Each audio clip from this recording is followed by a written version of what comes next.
Howdy, everyone. Kyler here, and I am here to be your DM for the evening. Hi, Kyler. I'm ready to get Mentos fresh, baby. Okay, so who remembers shit? Because I sure don't. Andrew did. He just I caught know. it. I know my role.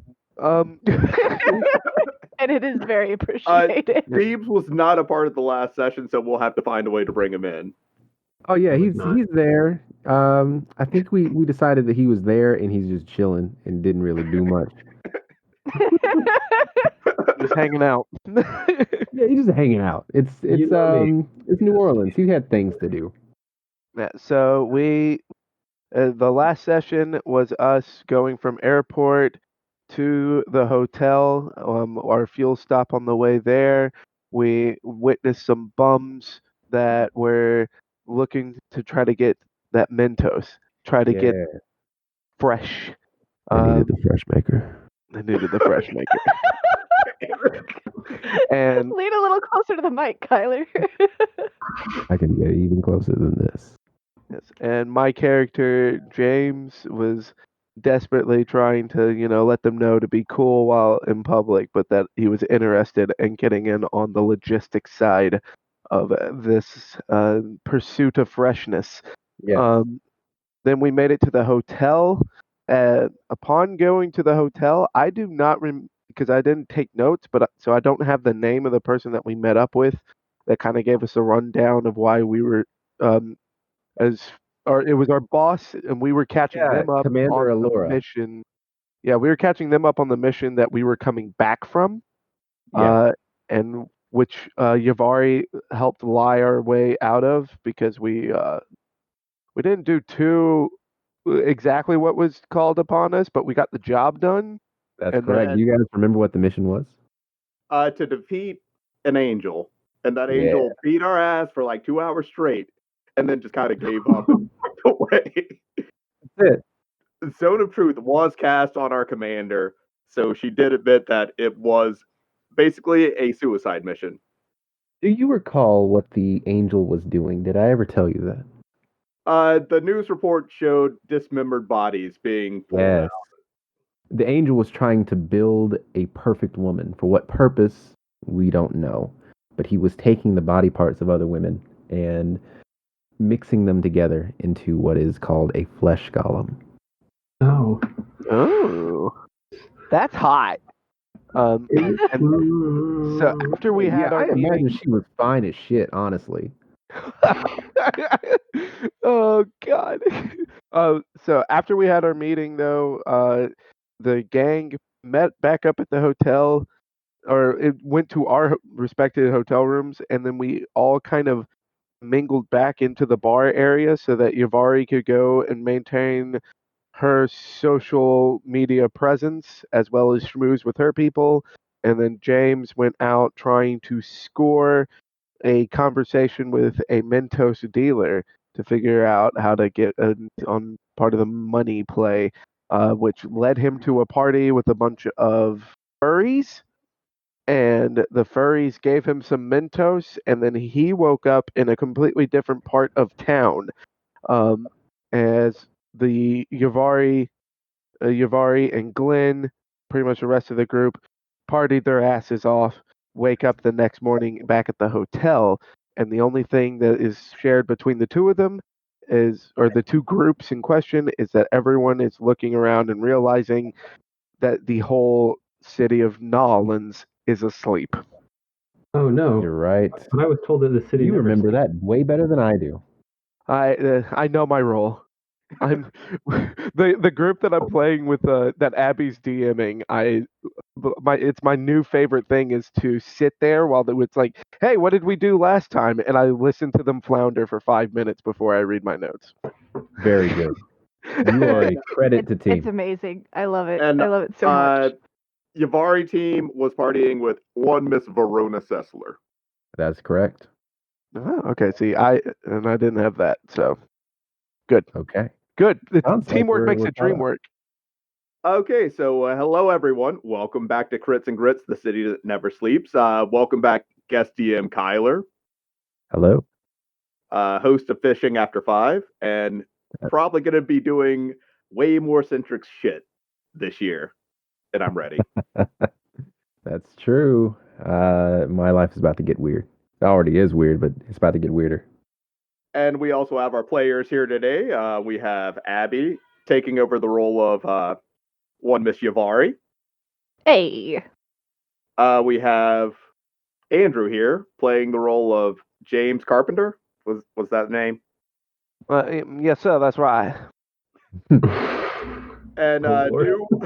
new player to this campaign, Mr. Dr. Deebs, playing the role of, I don't know his character name because we did this today. Snick snack! I'm a kobold! Okay, Snick Snack. Snick snack. All right. Damn it. Well, Kyler, the reins are in your hands now. Okay. Like last time, I want to preface this session. We likely will not be fighting. I've never been wrong in my life, so that's going to be 100%. So, kidding. like, they I were was told that talking y'all about that fought. earlier. And I was like, but this is Kyler, so I'm not sure how much I believe you because I know how sadistic of a DM you are. Sometimes, when it calls for it. Okay. It's like a switch you have to flip. Okay. After the players are level 17, fuck them. Sounds right. Yeah, at that point they're like verging on godhood. Yeah. Fuck with Okay, I Fuck got a them lot to learn kids. as the DM. Fuck them kids. After all of your partying is over, you return back to your hotel, only to find that the city that never sleeps slumbers away. The dark and eerie quiet floods the streets, and without the sound of music and laughter in the streets, the city of Manbrew, floods over with a deafening silence. I want you to feel the quiet for a second. The gravity of everyone in this city, the same size as New Orleans. In fact, you might as well even call it New Orleans because I'm not very creative and it's just New Orleans, is completely silent. I remember you had split into two teams. Deebs, your character's name is what? What now? Snick snack. Snick Snack. All right, 1 second. Snick Snack. Snick Snack. We're going to start with you. Okay. You wake up early in the morning, right about 6. And as you get out of your bed in the Fancy Pants hotel room in downtown Manbrew, you can hear the faint sounds of a horn from far away. It just blares long and loud, and it has a soft feeling to the note. Just like, I'm just kidding. Just, well, Is it like a musical horn or like a fog horn? it sounds like a horn. Do you have any musical background, Snick Snack? Snick snack can play the bagpipes, and he owns a set of bagpipes. Well, why don't you make a history check then? A what check? History. History. Okay, sorry. That's a 8. You ain't never heard this horn in your life. Okay. It feels like you should know it, but it has a right amount of a brassy feel that it's hard to tell exactly what it is. But it was a very warm sounding note. And it was a note. It wasn't somebody just honking on it.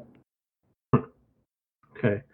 So that would definitely kind of trigger Snick Snack's, I guess, curious nature. So he's going to wake up his Drake companion, Snick Snack Jr., and I guess head out of whatever hovel I'm sleeping in. And is there any way I can kind of localize where the horn came from?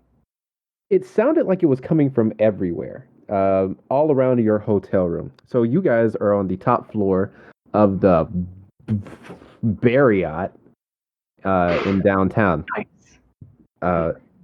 So you get out of your room, get dressed, do your thing, wash your pee-pee, whatever you got to do, and you head downstairs to the lobby. In the lobby, you find multiple people, all resting their heads on tables. All of them seem to be in various sorts of costumes. You can definitely tell Hyper Tario.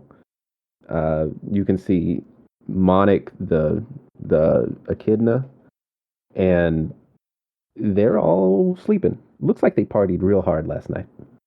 Okay. Do I see anybody that's awake? There are Searching. several elves behind the counters, washing things down. Some of them look kind of confused to all the sleeping patrons, but they're not really questioning it so much as there has been a large party.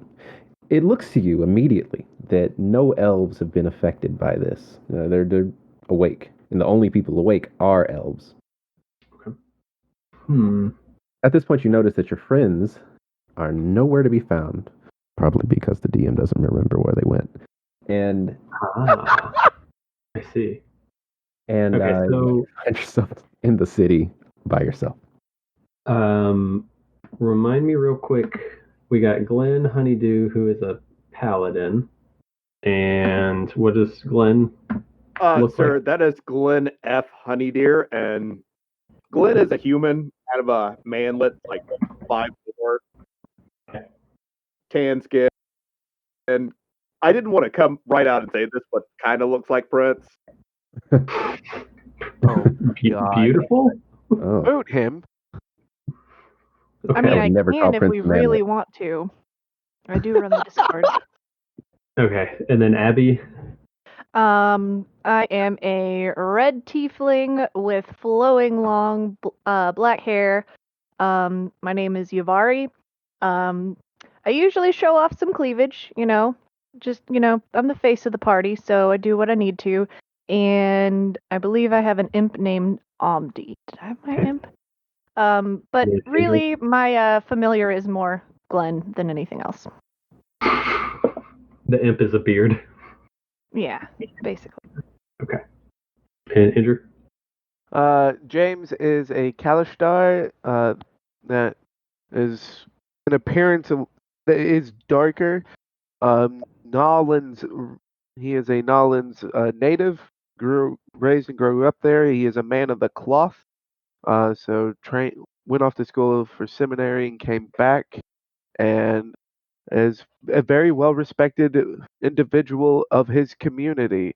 Although a lot of people believe that he has kind of underhanded deals with people of never do wellers, but everyone overlooks that because of the good that he does in the community. I see. Okay. So Snicksnack will approach the front desk and be like, have you seen some buddies of mine? Little baby boy looking human, oopsie tiefling, or Kalashtar fella? I don't know. The elf looks at you. Tall female. She's about 6'2". In the world of Driala, you'll mostly run into sun elves, which are really big. They're not big as in wide. They're just tall and thin. She smiles and she says, "Yes, I believe I have. They are part of the Pride Empire. They had fancy little emblems on their vests. I believe they went down the street. I don't know what they mentioned where they were going. If you see them, tell them to come back. There's a package here for them." Do you want me to just take it to him? "Well, yes, please." Sweet. And then he'll say, Snicksnack Jr., carry that. And the Drake will climb its way up onto the counter and grab the package out of her hand and shake it and slobber it on it like a Gotcha. big ass dog, and then You receive hop a down. very small package. I'm sorry, I didn't mean to interrupt you. No, go ahead. You receive a very small package, about 5 inches by 5 inches, just a little box. As you shake it around, it sounds like it's packed with paper, but it is very light. Okay. And then Snicksnack and Snicksnack Jr. will head out and kind of look up and down the street both ways. Gotcha. And sorry, I forgot to mention on the side of the package, it is addressed to Yavari. Okay. As you look up and down the street, you catch a glimpse of your friends across the street from the local coffee shop. I believe that was Yavari and Glenn, and I think James was somewhere else. Am I correct? And also Big Shark Man. Yes, James is off somewhere else. He's There was a shark man? And Killer Croc was with Yavari and crew. Okay. Yeah, James dead was now. solo. He falls asleep, actually. Boom. It's the problem solved. Nice. Rest in Easy. peace. So yeah, Snicksnack will wave at him and run over. Hey guys, you left. Oh, Mr. Snicksnack, I don't have your coffee order. What would you like? I swear to God, if I have to fucking tell you this again. I'm sorry, Mr. Right. Snicksnack. Snicksnack would I'm drink. so sorry. He would just drink straight up dark roast black coffee because he doesn't know any better. Glenn goes in to place the order. Okay. Then you go inside. The elf, who is now working alone in an empty coffee shop. There's nobody in there. You know, from yesterday, this coffee shop used to be packed. He says, "Hey, what can I have for you? What can I do for you today?" While Glenn is ordering, his unpaid intern instinct kicks in and he starts cleaning. Yes, may I have one dark roast for Mr. Snicksnack outside? One dark roast for Mrs. Snick. So he starts pouring coffee and everything, and he says, "Have you noticed that there's no customers in here?" Glenn looks around for a second and goes back to cleaning. Yeah. I'm just saying. Is it normally packed? Well, yes, we're on Main Street. It's early in the morning, about 7:20, and nobody's here for their morning coffee except for you and your friends. Let me tell you take it on the house. It's on us. Glenn doesn't know what to do and just takes the coffee and leaves. And if you see anyone outside, just go ahead and send them on in here. I'll give them a discount if you mention your name. We have to keep on paying the bills. Selling coffee is part of it. And Glenn pokes his head out and says, Miss Yavari, Mr. Snicksnack, there's a discount if you come in and order coffee. Glenn dear, that is what we sent you for. And he just looks back to the guy and shrugs. Get a puppuccino for Snicksnack Jr. Glenn, did you only get the one coffee? Do I need to write it down? Glenn. Glenn is just making eye contact and saying nothing. Glenn, please get the usual. As in, more than just one coffee. Yes, Mr. Coffee Shop owner? Hello. Well, I'm not the owner, but I appreciate that. You look pretty sharp back there. I assumed you were the owner. And you see him. He's got his little button-down vest. He's an elf, so, he's got to have that air of superiority. He seems like a normal-ass dude. He has a hat on, and it says... he has a hat on, and it looks like a collegiate hat. And it's called BAD in Greek letters, except it just spells bad. You know this to be the local Bard College. Bard-ass District University. Badu. Yes, Mr. Owner, I'll take one puppuccino and one the usual. One puppuccino and the usual? Yes, the usual. Can you specify? It's the usual. Okay. And you proceed to watch him just start doing shit. It looks like he's just making this up at this point. So, after a couple of seconds, he brings you both of your coffees, and he says, "Well, that'll be $5." You may have to take that out with Miss Yavari. She handles my funds. She would have given you the card. Glenn slams a metal card down on the table. Oh my god. Ah, oh, this card's fancy. Metal. You must have good credit. And he runs it, goes back, green. All right, you have a good day, and thank you for visiting Barbucks. Thank you for helping me not miss out on my college credit. Hey. Oh, wait, are you a member of Bad U as well? I'm the College of Yavari. Where is that located? She's just giving you credit for nothing. Oh god. I retrieve coffee. I do photo shoots. Please don't ask any more Oh. questions. I don't Okay. know. Well, have a good one. And as you walk off, he just kind of mutters to himself, "What a weird little guy." Snicksack Jr. will place in Yavari's lap a very, very moist 5-inch by 5-inch package with her name on it. Oh, lovely. He sticks his head out and like, "You're gonna pet me, right?" I give him a little pet. Nice.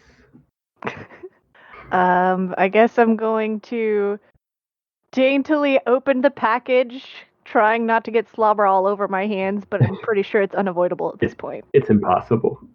Fully Yeah. slobbered. It's impossible.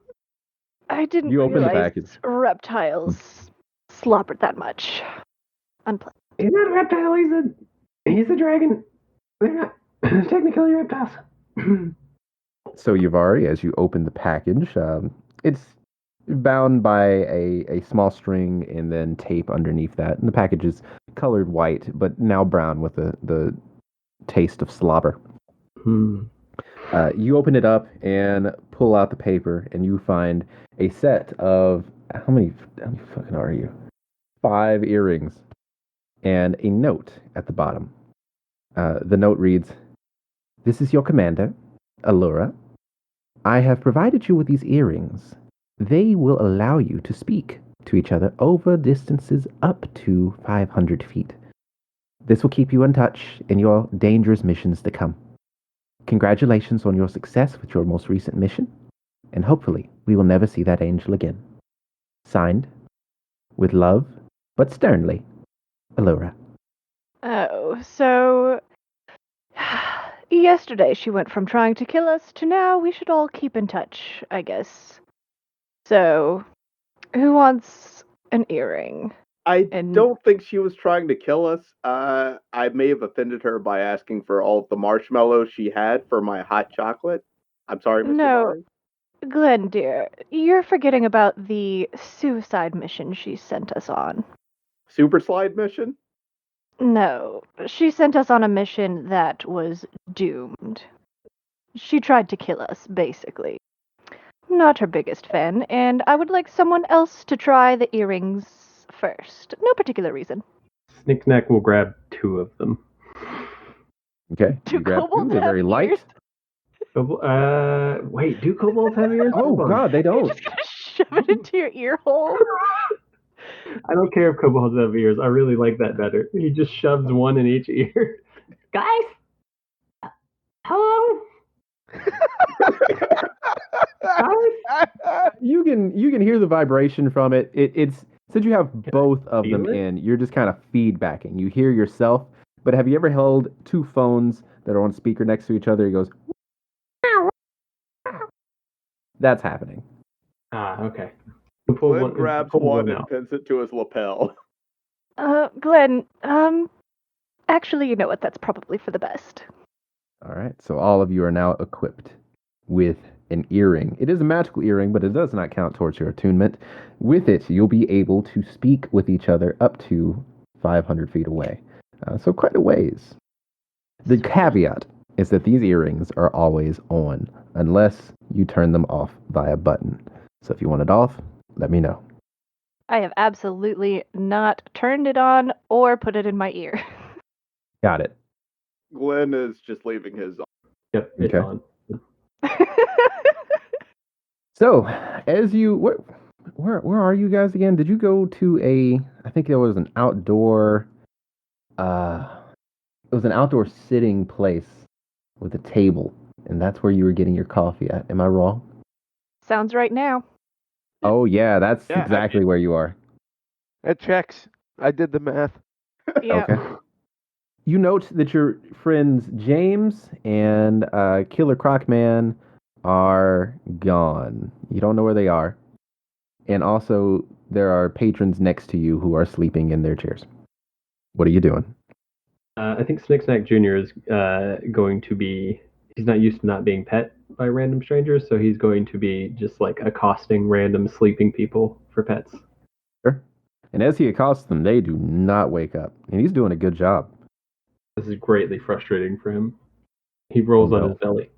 So how about the rest of you? What are you up to? Everyone in the city is sleeping, except for elves and somehow you. Well, I suppose now that we have our coffee, we should probably go and find everyone else.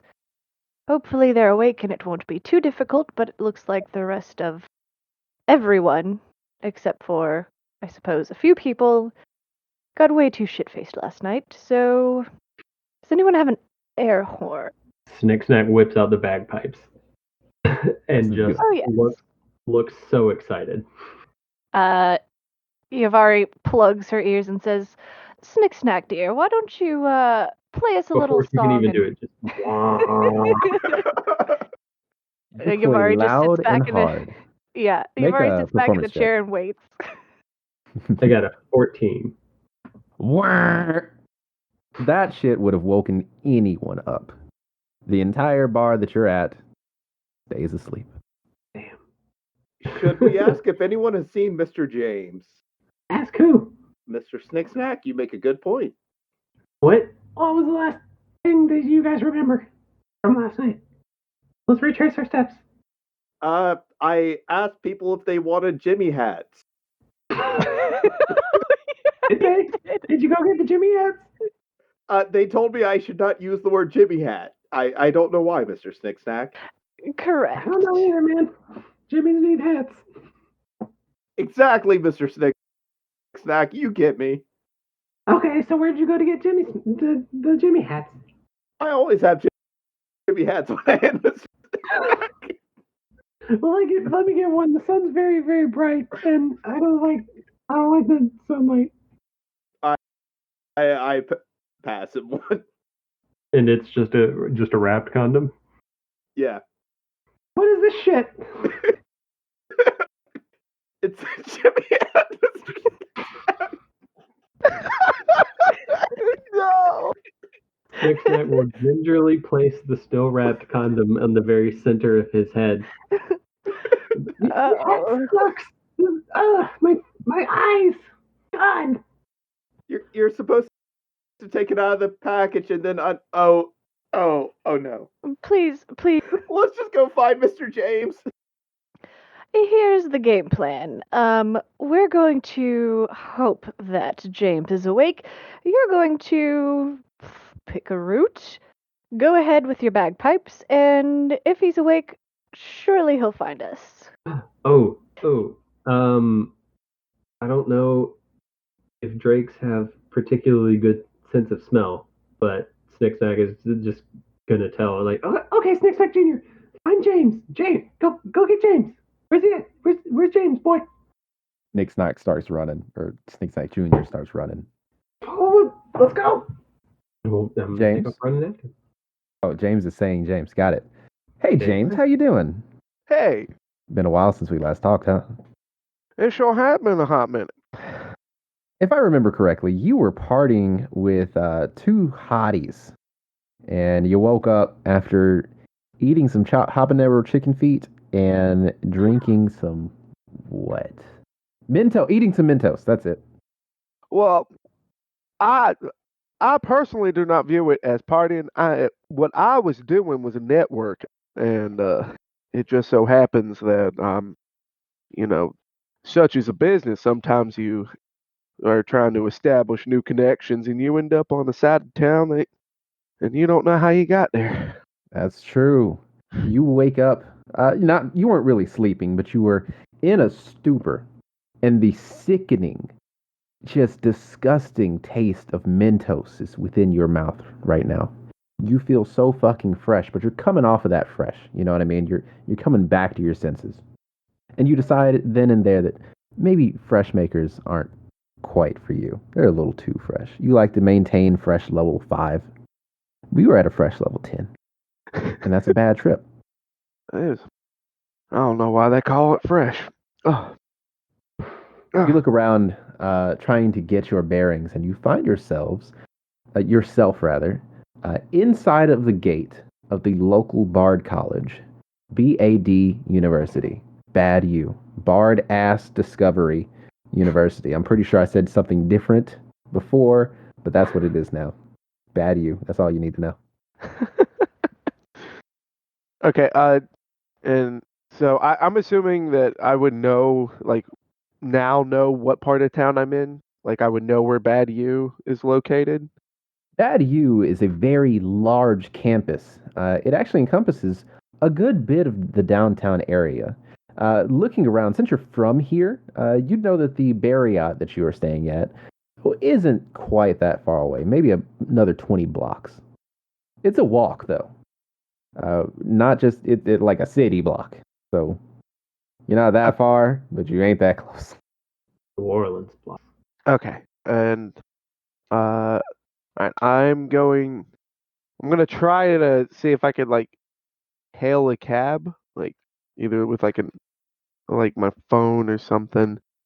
Try to get a cab so I could get back to the Marriott. Excellent. On your phone, you pull up an app called Boober and try to get a cab. It looks like all of the wait times are 9999 minutes. That's weird. Well, that seems like a bust. I'm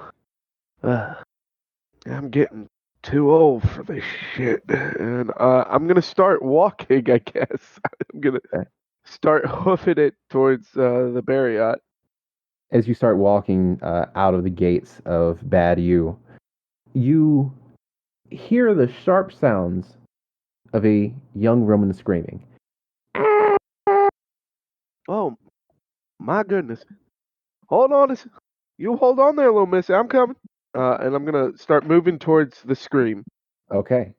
You start running towards the courtyard. Everybody in the courtyard is laying down on their books with drinks, and they are sleeping. A elf girl is currently shaking a half orc fella who seems to be in a um, Letterman jacket with Bad U down the side. You can all see their musical instruments just laying on the ground. Beautiful brass instruments that are just on asphalt getting scratched up. It looks like everybody just dropped them at the same time. The woman that is screaming is shaking the half orc and saying, "Wake up! Wake up! Barry Manilow, you have to get back up!" Oh my god! I may want to know. You, hey, help! Everybody's asleep. Oh, everybody. Everybody. What's going on here? What Oh, what were they doing before going to sleep? Oh, they were partying, and I walked out to the bathroom just once, and I heard a sound, and then everybody just dropped. And look at all these instruments that are on the ground. And as she's pointing them out, you can see like a guitar is now missing its strings. It seems like these people were carrying them. Everybody plopped down, and it's just kind of a mess around there. You count at least 50 students, which are who are on the courtyard grounds, asleep. You do notice the only people up are elves. And you. Now, you do remember a sound as well. It sounded like a long, soft horn, like a brassy horn. I'm going to check real quick. Were there any horns, like, among, like, all the passed out college kids? Absolutely. There are several. Okay, that did nothing. Excellent. All right, I'm gonna look at the girl. Well, calm down. Calm down now. Is getting uppity ain't gonna fix nothing. But let's see if we can figure out what happened here. Oh, please, because he has a test. Okay, don't want to miss no test now. I'm gonna walk. Failing. All right, I'm gonna approach. And I'm gonna go to her orc boyfriend and try to examine him, see if I can figure out what's going on with him. Sure. You make a God, what is it? A medicine check? I don't play D&D anymore. I don't know. All right, because of my sheet, I will agree. Medicine check, absolutely. Yes, let's do that. Yeah. Medicine check. Is it Uh, medicine check? Am I just stupid? I believe it's a 17. medicine check. Yeah, I would Okay. I would end up saying a medicine check. That sounds right. But 17. 17. Wow, you checked the shit out of him. You got in his prostate. You checked his reflexes. And sure enough, yeah, he's asleep. But he's in a deeper slumber than most people would be in. It's like that deep REM sleep, except he's reached a level beyond. He's in ascended deep REM sleep. And it seems like he even went even further beyond that to a deep REM sleep 3. Well, well, honey, don't take this the wrong way, but there ain't nothing wrong with him. He's just sleeping just fine. Then, then why is it everybody? Why is everyone asleep?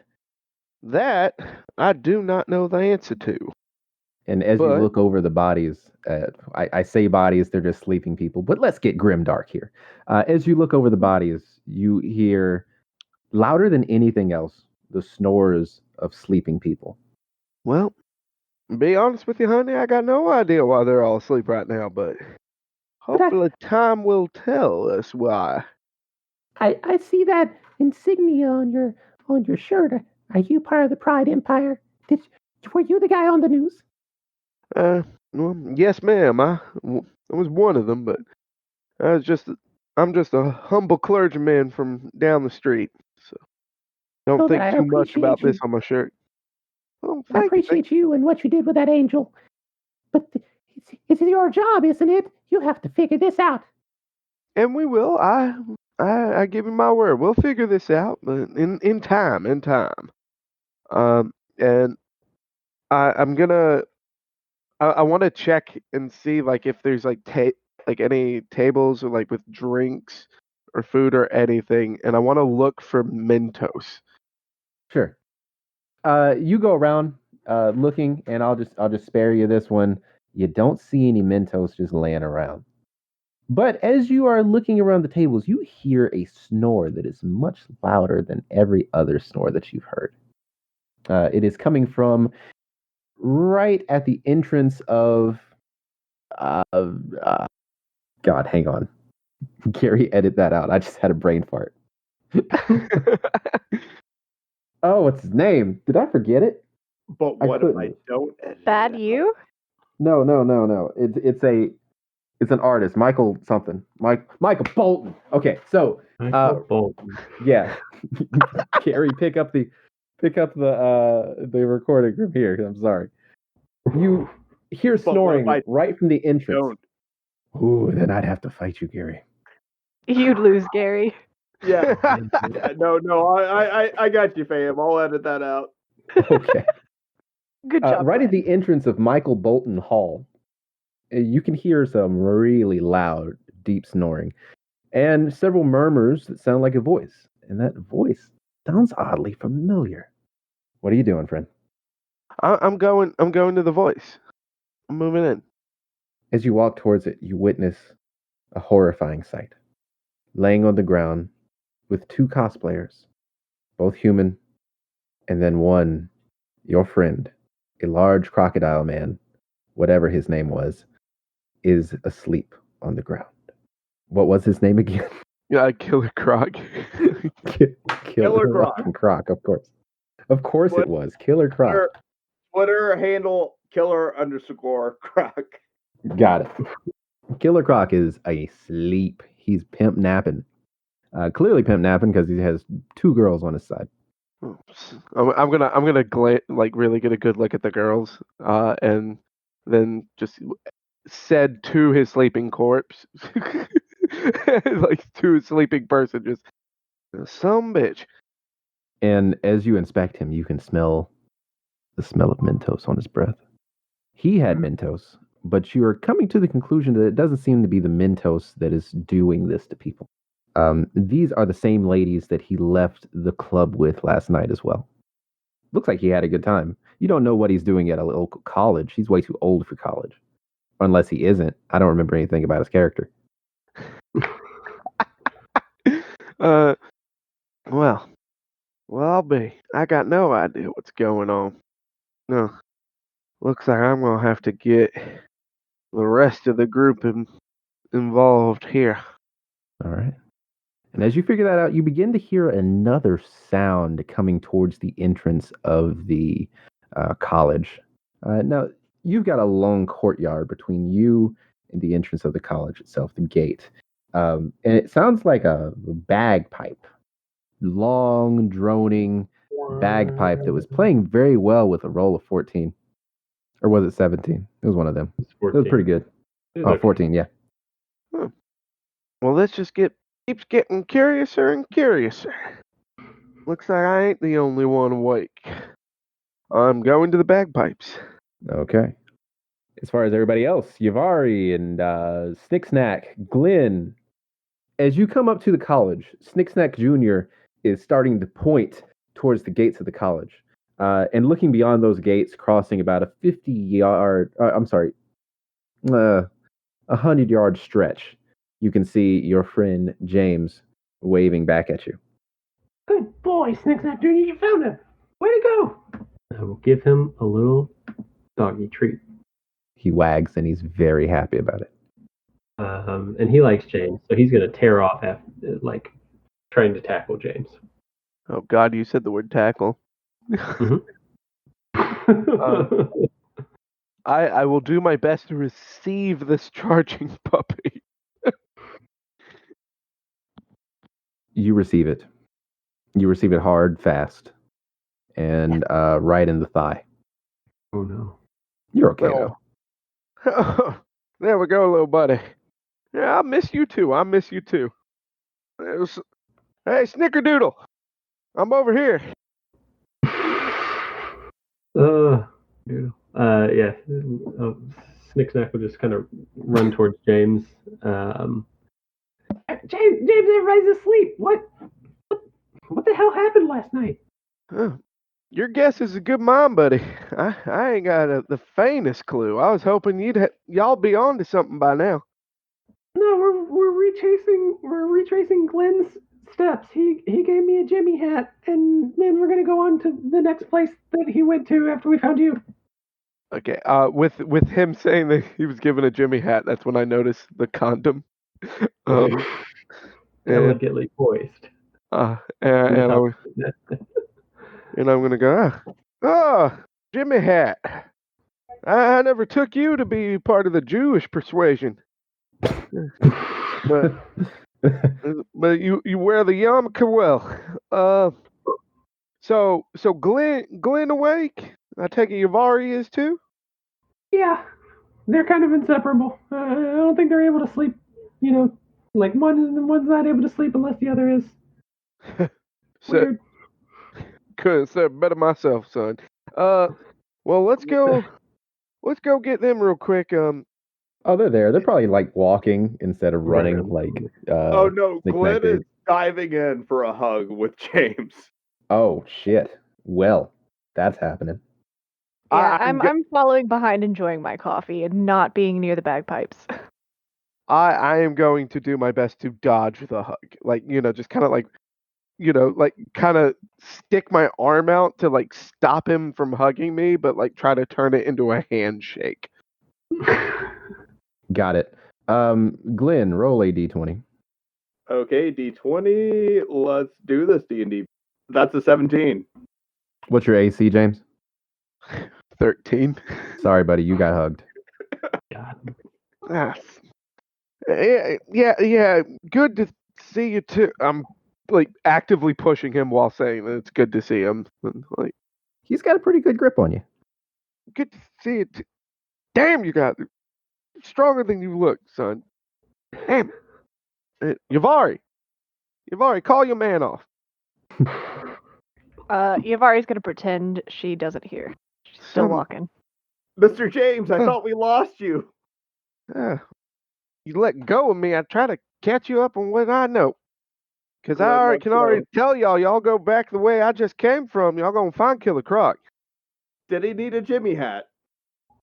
Son, ain't nobody need a Jimmy hat. And I mean nobody, son, not even you. Well, yeah, I'm not. What? Yavari chokes on her coffee just a little bit. Yeah. You heard me, son. And you know. No, I got Oh. full control over my bladder. I don't need a Jimmy hat to hold the pee in. Lord have mercy on my soul. What? You pee in your hats? What? Why? What? No, Put it back on your head? just no, but Mr. Snicksnack, for Jimmy hats aren't regular hats, Mr. Snicksnack. They go over the. Mr. James, can you explain to him the need for Jimmy hats? Snicker, sometimes- son. Boy, Snicker, just take that damn thing off. We'll walk you through it later, all right? Like, It's so bright out here, though. It hurts my eyes. I am very sorry, but just take the damn thing off. I swear. People start waking up, you ain't gonna be able to show your face from anywhere on this side of Mississippi. So you take that shit off. Oh, I brought you an earring, James. I thought it would look lovely with your hair. And thank you kindly. Hold on to it for me. I ain't taking nothing from you until you wash your damn hands. It was still in the package. Yavari, before I lose my mind here, Killer Croc is asleep back that way, but he ain't the only one asleep. Damn near whole town asleep. That is exactly what we're seeing. So it ain't just over at the university then, huh? No, it's pretty much everywhere we've been. Yavari, as you say that, just several loud screams start coming from the inside of Michael Bolton Hall. It seems like people are now noticing that nobody else is waking up. These people are all elves. Every elf is just fine. But their friends, comrades, teachers are just laying where they fell. Why is everybody yelling so much? People are trying to sleep. Seems like some people are awake. I highly doubt the people that are panicking know anything about what's going on, so I don't think we need to investigate that. Take a big sip of my coffee, like, please don't. Amongst like all the screaming and stuff, are there any like clear screamings of of young women? Yes, actually, one seems to be calling a name, almost frantically. Jacob! Jacob! Jacob, where are you? Well, I know you don't want to look, but I got a calling in this city, and if I don't heed that calling, I ain't getting paid. And I'm gonna start walking towards the new screaming. Okay. Do we have our weapons with us? Yeah, you do. Okay, Glenn gets a sturdy grip on his warhammer, and taps it on the ground a few times. You hear a little squeaking whenever it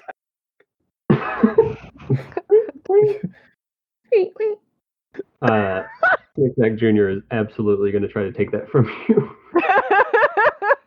Oh no. James, as you go towards the yelling, you can see a tall, gorgeous elf. She seems to be a teacher here. You can see her name tag is pinned to the left of her purple blouse. You can see that her name is Frida Wachler. That's a German name. Wachler with the umlaut. And she's calling out, Jacob! Jacob! Calm down there, little miss. Tell me what's going on. Well, actually, don't. I already know what's going on, but calm down now. It's gonna be all right. I guarantee you, he is just sleeping. Well, I'm noticing one thing. It looks like people who are my kind are awake, but Jacob is also my kind. I can't find him, and he is due for a very important assignment. Behind her steps out another tall elf individual. As I said, these are sons, so the males are ranging anywhere from 7 feet tall, and the females are about 6 feet. They're big folks. Another sun elf comes from the back, and turns the hall and faces you. He is wearing a very elaborate white and gold robe, and his face is covered with a mask. Now, this mask is not a very it's not an intimidating mask. It looks like it's covering up scars. You know, like from the 1920s, how people who had bad wrecks, or not wrecks, but bad facial scarring would cover their face up, just like part of it to cover up the scars. Yeah, It looks like that. Like the Phantom of the Opera. Sure. Gotcha. And he says, "Yes, we are investigating this now. This is a grave emergency. We must find out why our students are asleep. Do you have any news of the rest of the city?" Everybody's asleep. Except the elves. I guess they're awake. All the elves are awake, yeah. yeah. Be honest with you, it's very surprising that we're not the only ones trying to investigate what's going on. You mind if I ask your name there, sir? Call me James. It's Pastor James. My name is Horst. Horst Kirschbaum. I'm gonna approach him, hold out my hand, and yeah, Pastor James Carpenter. As you shake his hand, you notice that his nails are very, very long. His hands are dainty, but also fucking huge. They're just long and thin. And his hand wraps around yours almost completely. You're a human, right? Kalishtar. Kalishtar. Okay. So he's quite a ways bigger than you.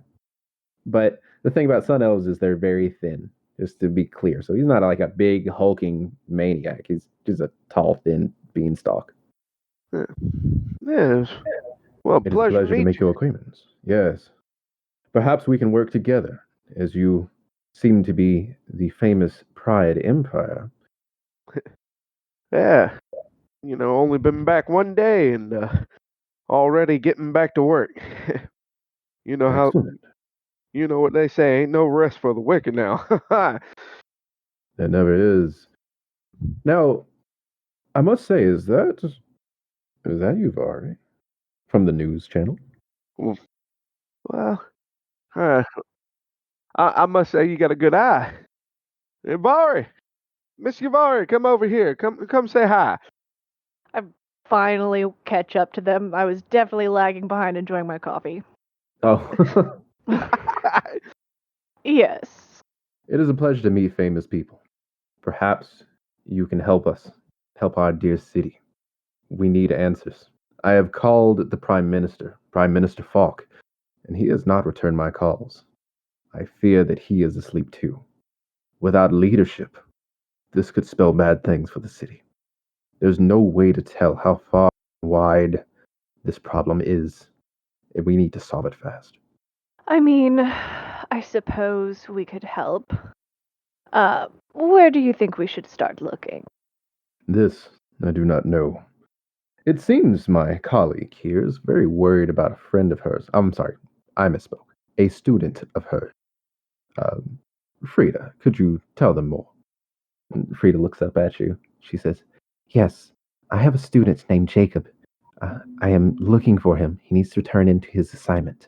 This is not just any assignment. He is on his last leg with his college.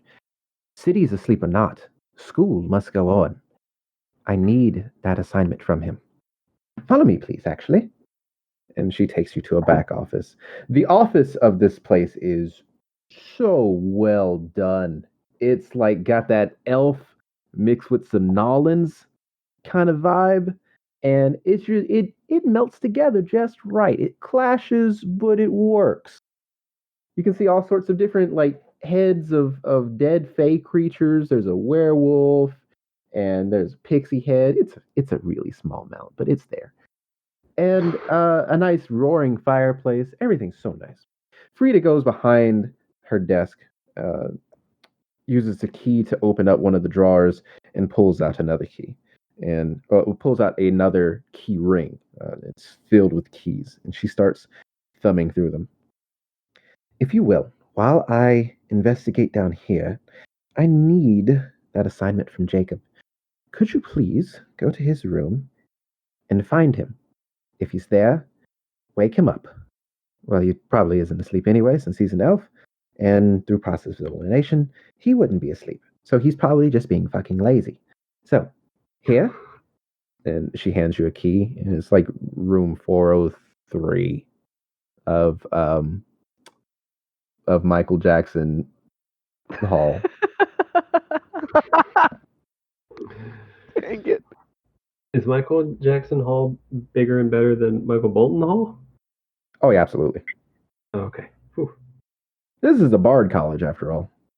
I was about to ask why a teacher had a student's dorm key, but then I remembered where we were, so we will be off. And to explain that, they like you saw the key ring. It's like every key for every student she may have. It looks like they keep kind of close tabs on the students here. Imagine an elf being your fucking professor, and think how big and high and mighty they are. Of course, they would keep some keys to your room in case you don't show up for class, because they're just Seems fucking like that. invasive. Yeah, it's invasive and it's shitty. All right, They know well, it. They we're, don't I guess, care. gonna go set off to be couriers, Glenn saviors, and everything. leans over to Snicksnack and says, "The Prime Minister's name is fuck." It's Falk. Fawk. Falk is a distinguished Stupid gentleman. name for a prime minister. Oh, you heard me. I am so sorry. Please don't dock my college credits. I know I don't attend this college, but I'm an intern and I really need those credits. Your Falk credits is are a safe, dear. distinguished man. He has done so much for the city. He has cleaned its streets, formed the sewer system. He is a great man, despite his race. I'm gonna walk up next to Wait, Glenn what? and put my arm. I want to put my arm on Glenn, in a friendly way, but I definitely want to like slap it down on him, like on his shoulder, and like, oh, you gotta excuse my friend there. He didn't go nowhere for school, and so he always kind of blurts things out too quickly. Ain't that right, there, son? Your Time for you to learn how Prime to shut up. Minister is doing a fucking great job. Yep, time to shut up. And Glenn immediately shuts up. She says, well, it's quite all right. I just need that assignment. We are sticklers here, and What are we will not looking drop. for? It should be a notebook. It has, and she thumbs through notes. It has math class on it. So it's not Do you have notes Not about what coffee. his notebooks say? No, it is not coffee. It is a book of math. And I need that book because he needs to pass. Or else he'll be on the streets with the rest of you. Mr. Snicksnack, I believe you made a great point. Can you bring that up again? You have notes about the notebooks that he has? Yes, I'm OCD. Do you have notes about us? No, I've never met you before. So you're OCD, but you're not very good at it? Oh no. And she leans in real close to you and she says, it's selective. That sounds like you're mischaracterizing your habits as a real, true psychiatric problem. Maybe Personally. I am. Oh, okay. Because I am. And I'm Glenn F. Honeydeer. All right, why don't we just let this lovely teacher do her teacher thing and let's go get this notebook. Couldn't have said it better myself. I want to keep a grip on Glenn as I turn around and say, "We'll be right back with that assignment now." Say hi to fuck for us.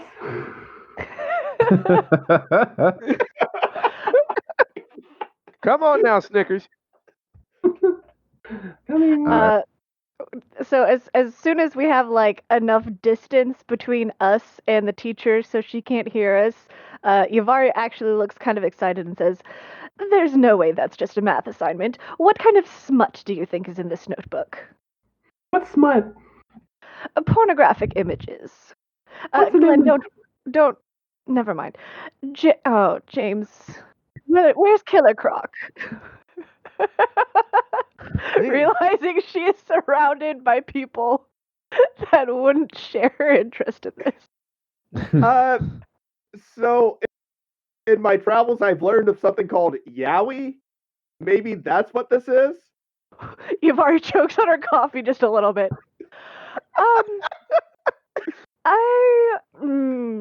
Pretty sure Maybe it's that Yuri. I said Yowie when I no. hit my foot the other day. Well, I imagine it's neither because Yaoi is gay hentai and Yuri is lesbian hentai, and from the sounds of it, Jacob is probably a male student. So if this were fan art of the two of them together, it would fall under neither category. But why do they have such large hands? I've always wondered that myself. No. Wait, the elves have large hands? Have you never heard the term yaoi hands? Hold on.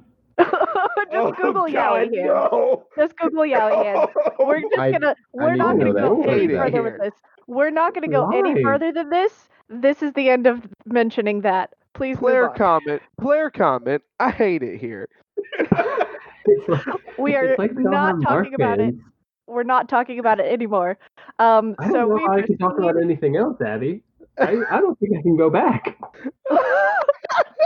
I don't want this podcast to become about yaoi hands. Okay, Hasn't so it for always people been that about can't yaoi Google hands? it, yaoi hands are basically Oh my god. the art style of yaoi for whatever freaking reason.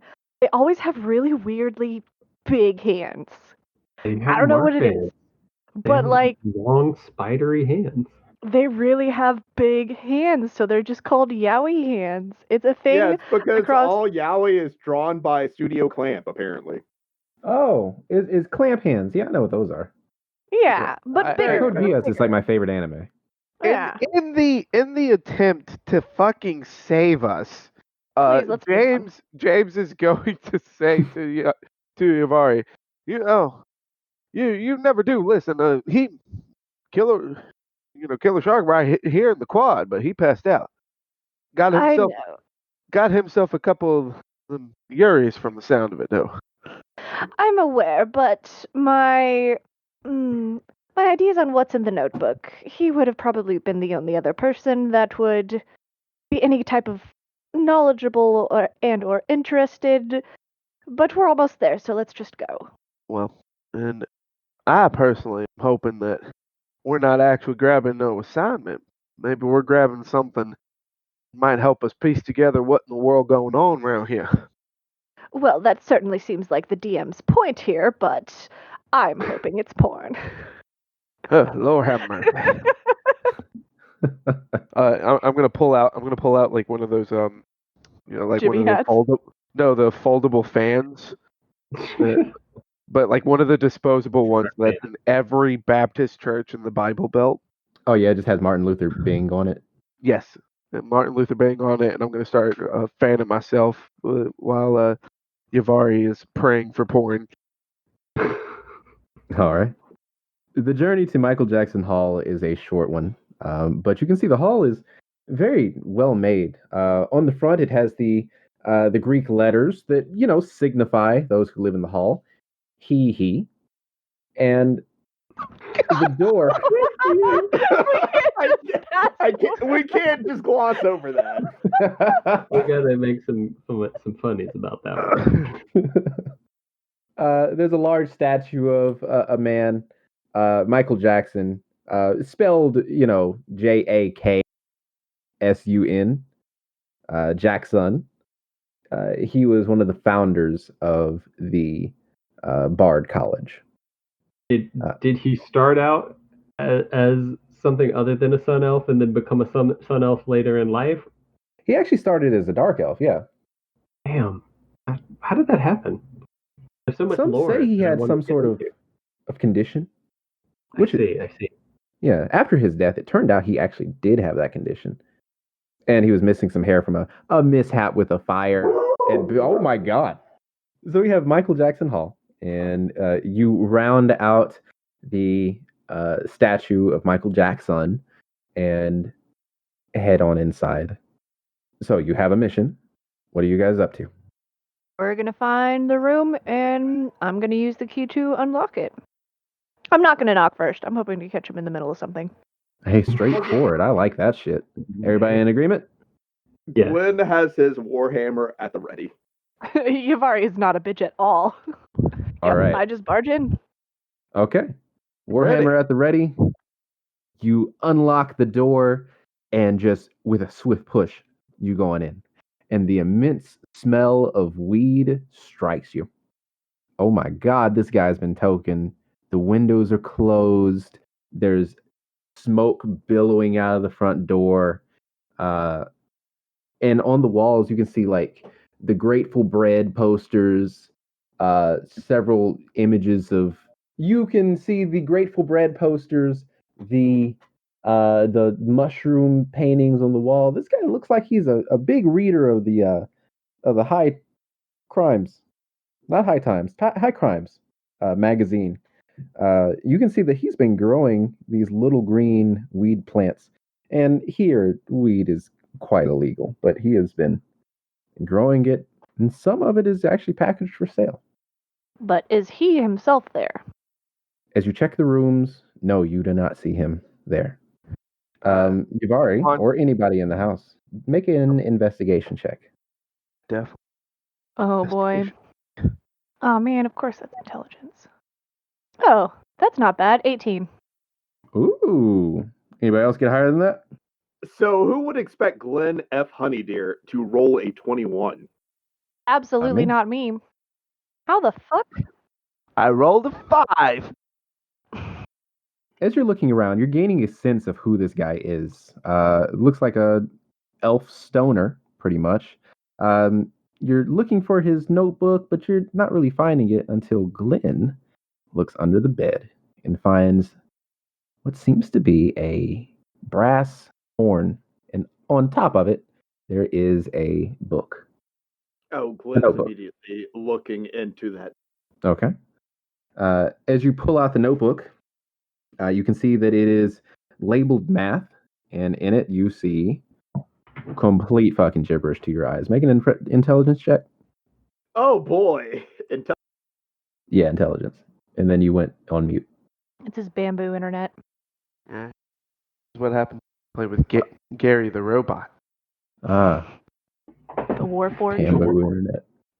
Oh no, I muted because I was opening a drink, but that is a 7 on the intelligence check. Hey, you didn't want to join me in ripping and ripping?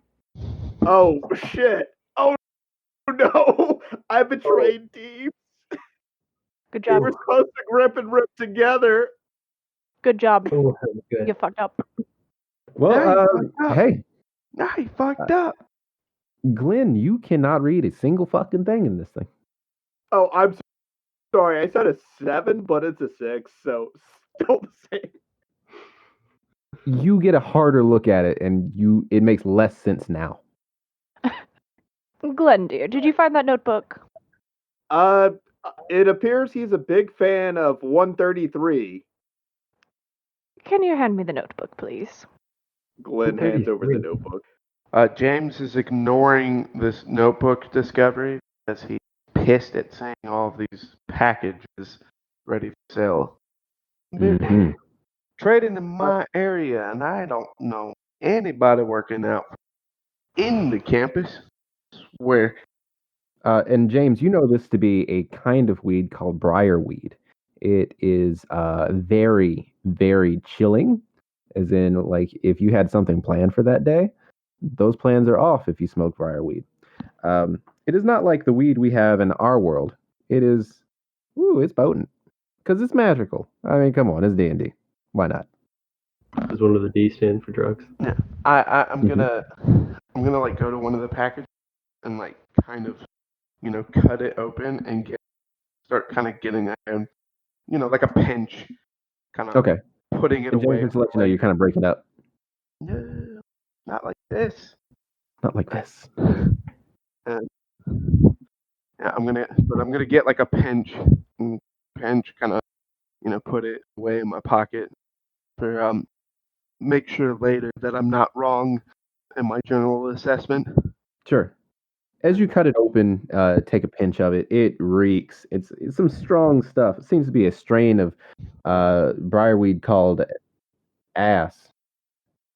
What the fuck? What? Yeah, it's just it's a strong ass strain of briarweed. I don't know. It's something. It's bad. Woo woo. And so upon cutting it open, while like to cover up me putting it in my pocket, yeah, I'm definitely gonna have somebody's ass. Yeah, I mean, you do. Yeah, it's in your pocket. All right. So, you now have the notebook. Is there anything else you want to do in this room? Oh, Uh, Yubari. Yeah, I did want to look at the notebook and see if I could read it. Okay. It is just math. You see cosine, sine, several quadratic formulas. This seems to be of a very high level math. I didn't actually make you do a intelligence check. Make an intelligence check. I will do that. That is a 3. Nope. Mm-mm. You at least get the concept, but nah. I'm very disappointed. Actually, can I kind of like hold it by the spine and like flip through it to see if anything falls out of it? Yeah. Okay, You hold it by the spine. You start flipping, and a piece of paper just falls down. yes. I want to look at the paper that fell. Okay. Uh, as you unfold the papers, it's folded in a square rather. You can see that it's actually a map. Now, this map seems to be of some sort of maze, and it has a little red line in the maze that goes to the very end of it. And this red line is going from corridor to corridor, and you can't quite figure what it's about, but it seems to be some sort of map. Does it look like it might be a map of the campus or the city? Or something You else? aren't sure. Okay. It just seems to be a grid that looks like a maze. I'm gonna speak up. Well, is that what we're looking for right there? I suppose so. We can turn in the notebook, but I'm going to hold on to this. Might I ask what that is you're holding on to? Yavari's just going to show him it's a map. She's not trying to hide it from him. Do I recognize what it's a map of? Being from Manbrew, maybe. Make a history check. Yeet. Whoo! Nat 20, so that's gonna be 23. Hell yeah. When you were a child, you used to play here. Do you have parents, James? Tell me about yourself. I'm a little on the older side. So uh my father, he died when I was young, but my mother, God rest her soul, passed away just a couple years ago. Gotcha. When you were a kid, and before this was actually complete, you used to play here a lot amongst the construction equipment. It was right after Prime Minister Falk got elected. You know this place to be a map of the sewers underneath the city. Huh. Well, I'll be, Miss Yavari. Where the hell did you get where the hell did you get a map like this? I ain't seen nothing like that since I was running around still drinking milk.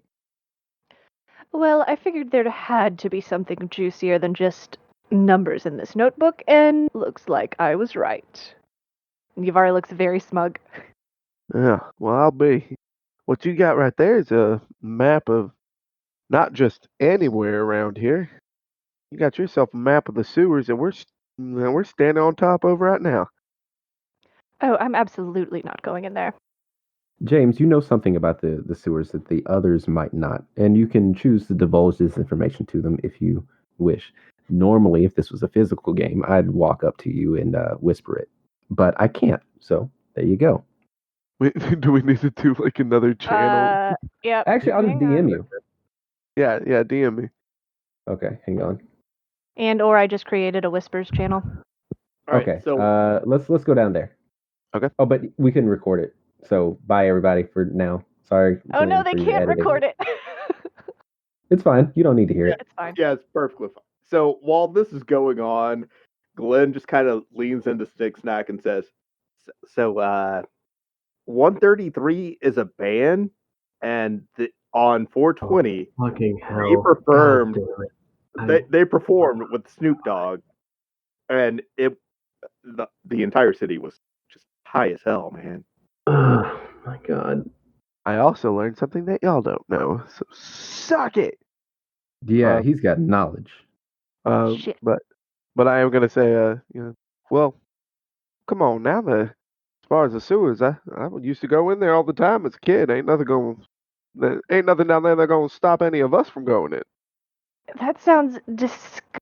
There could be treasure down there. And Glenn taps his hammer on the ground a few times, and you hear the squeaks, and he says, "Let's fucking go!" I'm gonna kind of nod my head at those two. I like the spirit, but I think both of them are wrong. But the real reason we should be going is figure out why in the world this young man, who's clearly been working in my neighborhoods without my knowledge, has been going into these sewers. Well, is it just some sort of drug distribution map? Because it seems like he's quite fond of the gross smelling stuff. Well, if that was the case, I wouldn't worry your pretty little hair about it. Because if it was going through the sewers, I would happen to know something about it. But since I don't, I'm thinking that perhaps he's got a map going down there that's led to this entire campus falling asleep. And if you haven't noticed, this young Jacob is nowhere to be seen. Can we at least stop somewhere so I can get, like, rain boots or something? Because I really don't want to ruin these shoes down there. Miss Yavari, I got Jimmy hats for you. Smart. Smart. That is smart. That's super smart. Way to go, Gary. You did it. That's great. A+. What size are they, Glenn? Miss Normal? Yavari, what is the size above Magnum? Magnum XL. Dragnum.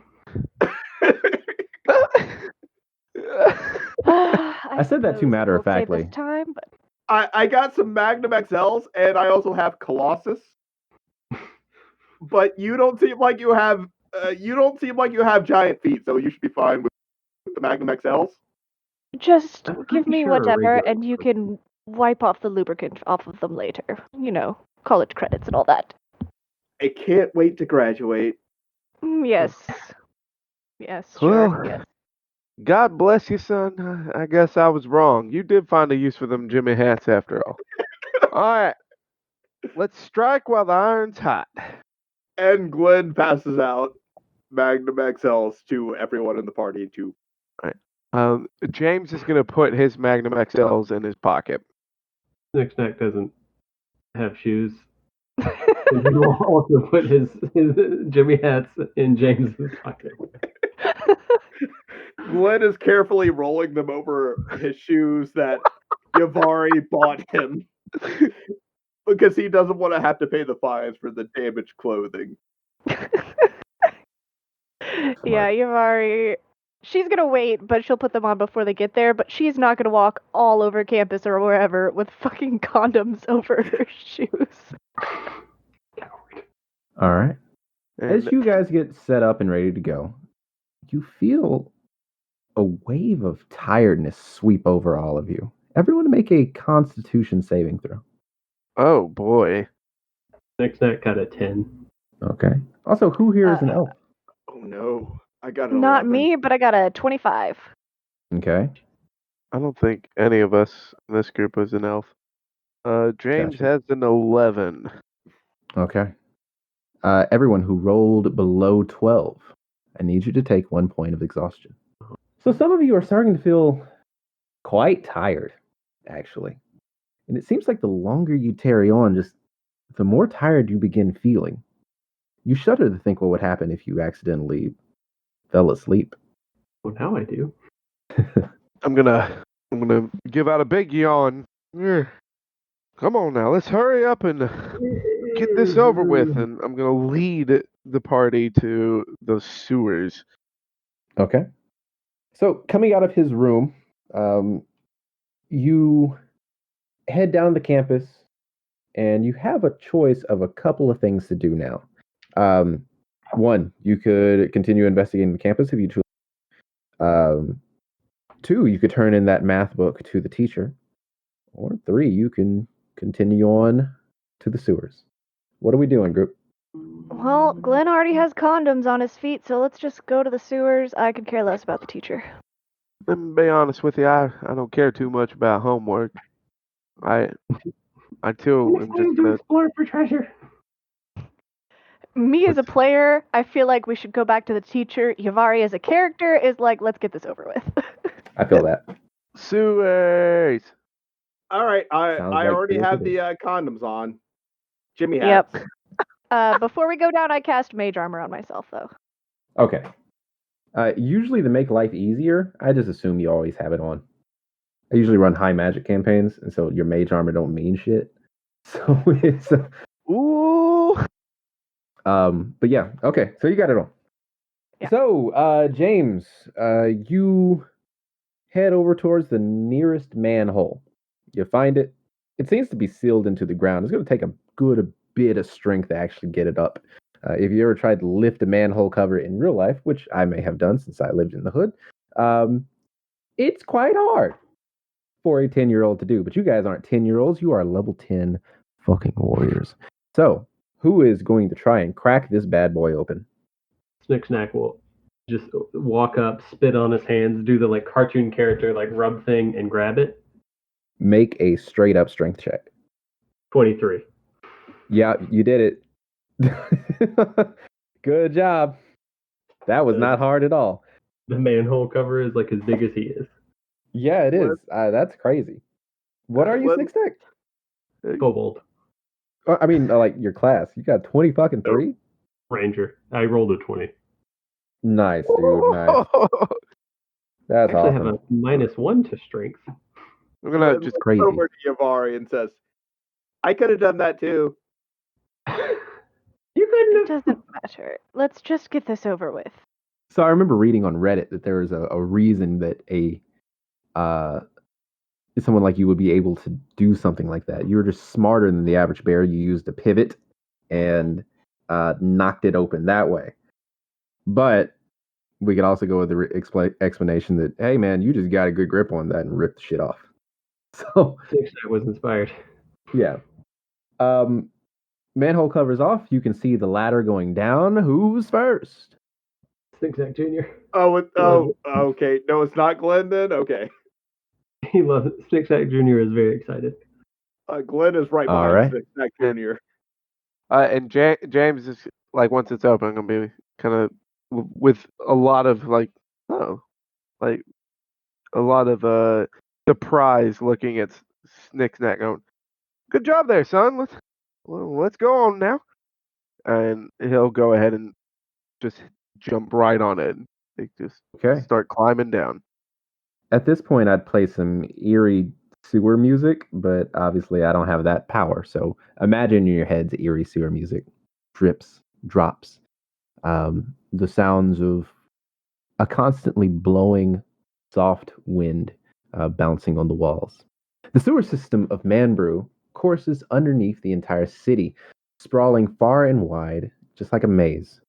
It is a well-known marvel of engineering due to its completely uniform size and shape.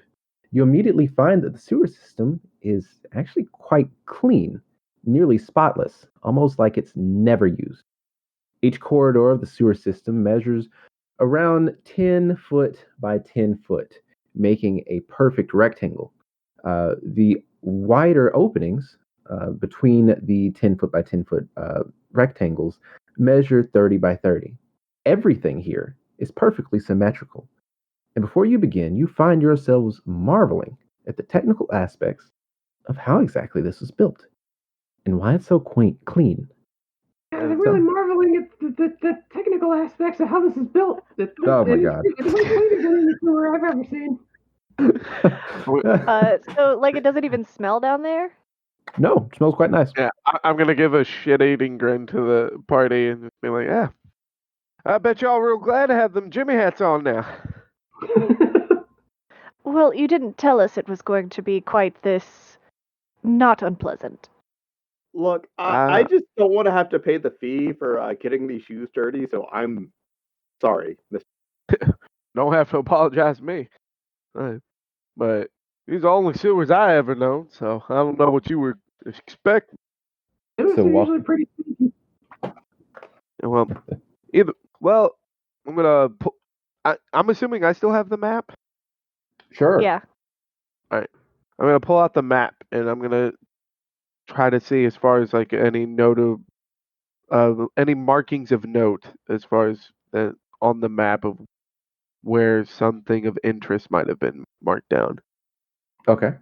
The red line does seem to be originating at this spot. Where you are is exactly where Jacob Weinbacher has been running through, because you're looking at the landmarks, and there is, if you look up, you can actually see the name of the street that you were on before. So everything's marked pretty well. Navigating this part, especially as a kid, wasn't really that hard, but if you stop paying attention and if you don't know what to look for, you could get lost and die here. Does that make sense? Yes. Okay. But you're at the right spot as the beginning of the red line, and it moves forward and then takes a sharp right turn. And So, so after kind of laughing about the Jimmy hats, I'm like, all right, well, let's not diddly daddle. Let's get on with it. And I'm gonna start walking up the path. okay. What's the light situation? It's dark as hell.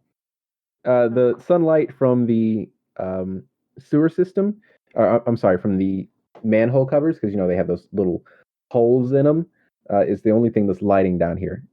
Luckily, it's right about 9-ish, so the sun is lighting, but there are certain parts of the sewer system that are completely black.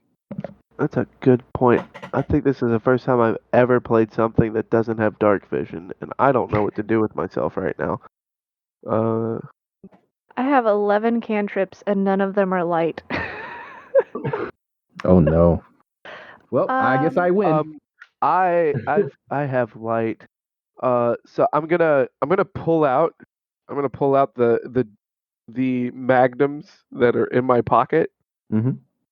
And I'm going to cast light because I think because I got Snicksnacks as well, so that should be 4.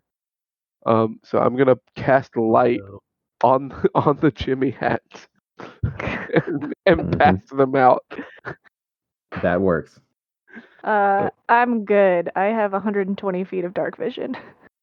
All right. Glenn attaches one to his warhammer. Hold on. Before we get any further, Yuvari is gonna give James one of the earrings with a brief explanation, and she's gonna go ahead and put hers on. Snicksnack already tried to give him one, and he didn't want it. Sorry. I forgot. Earrings for him. Well, is Yavari giving me one now? Oh, you bitch. Technically, we have 5. Would I have seen Snicksnack give him the earring? Sure. Yeah. Okay. Well, then I don't do that. I just turn mine on and put it on. All right. Okay, so then it will be just handing out the now beacons of light Jimmy hats. And then I'll lead the way. Okay. You're actually glad that you did that, because as you come to the cross section of the sewer, you notice about a 10-foot drop into almost black below. You do know that it's 30 by 30 feet, so goddamn, that would have broke a leg. Yeah. You notice a ladder at the right side of the drop, and looking forward as you point your light out, you can see where the right turn would be. It's just imagine you're in a corridor, it drops down to a much larger corridor, and there's another ladder on the right that goes to the next corridor on the right. Does that make sense to everybody? With the way that you said it, does that mean that like the drop and the ladder are new? Oh yeah, this whole thing's new. You haven't really been around here in a while. Okay. I'm gonna kind of do like that thing where it's like just past your toes, that much of your foot goes over like the ledge where you don't lose your footing, but it's like enough to where you scare yourself. And there's, oh, some bitch. Well, that ain't right. Well, we're supposed to go this way, but I don't recognize anything I'm looking at now. Snicksnack will hop onto Snicksnack Jr.'s back and do like a yip yip and try to fly across. Okay. And you do so with relative ease, flying across and then taking a right to go into the next corridor. and you land safely. Sweet. I guess. What's everybody else doing? So yeah, after checking it out, Snicksnack will fly back and hand, I guess, some rope. I have rope. I do have rope. Hand him some rope. Like, Okay, tie this to something, and I'll tie the other end around the corner. And just to be clear, there's a ladder down and a ladder back up to wherever you need to go. I was waiting for someone to remember. that. okay. I'm gonna take the rope from Snicksnack, and then just kind of like put it, like lay it down on the ground, and then take the ladder. Glenn is also going to take the ladder. Yep, ladder for me. Ladder for everybody. All right, so Snicksnack, you are on the other side. You have a rope, and then you realize, oh, right, there's a ladder. Everybody else just climbs on down the ladder. So as you're here, you can hear the sounds of droplets coming down from the ceiling. And it seems like this will be a place where that water would pool up. But as you get down to the floor, and it is very dark, now the light is reflecting off of the very clean metal sides of the sewers themselves. This isn't wet. And it's very odd because it doesn't quite add up. You can see the water coming from the ceiling. What are you guys doing? I would like to cast Detect Magic, please. Okay. You do cast Detect Magic, but you don't sense anything necessarily magical around here or about this place. Question. Wait a second. I'm Googling. 1 second. Because, like, my first thought is with the dripping water and then nothing being on the ground and everything is clean, it's like the sewer system has a massive prestidigitation enchantment or something. That's my thought. I don't know if Yavari would think about that. You don't sense anything magical, Yavari. I'm sorry. That's fine. It lasts for 10 minutes, so I'll keep an eye out. Excellent. That is a very smart move to make. And I have one question. Uh-huh. Do we notice any animals? You do not. Actually, it's very odd because you don't notice anything in the sewer. Fuck. Sorry, Prime Minister. I need Yavari. You have dark vision. As you look 120 around, feet. make a perception check. And I have it too. Sure. Everybody who wants to can do so. Somebody else, please. Oh no. I just got a natural 1 for a 2. 22. 22. Okay. Anybody roll higher than that? I'm going to roll just because I want to, but I also am rolling with disadvantage because of this exhaustion. So I doubt I'm going to get higher. Yeah, that's an 8. I got a 7. I gotcha. Then this actually makes perfect mechanical sense. Snicksnack, you're already on top of everything, and you have the light, so you're shining it downward. You look up, and some of the water that's dripping just kind of catches your eye.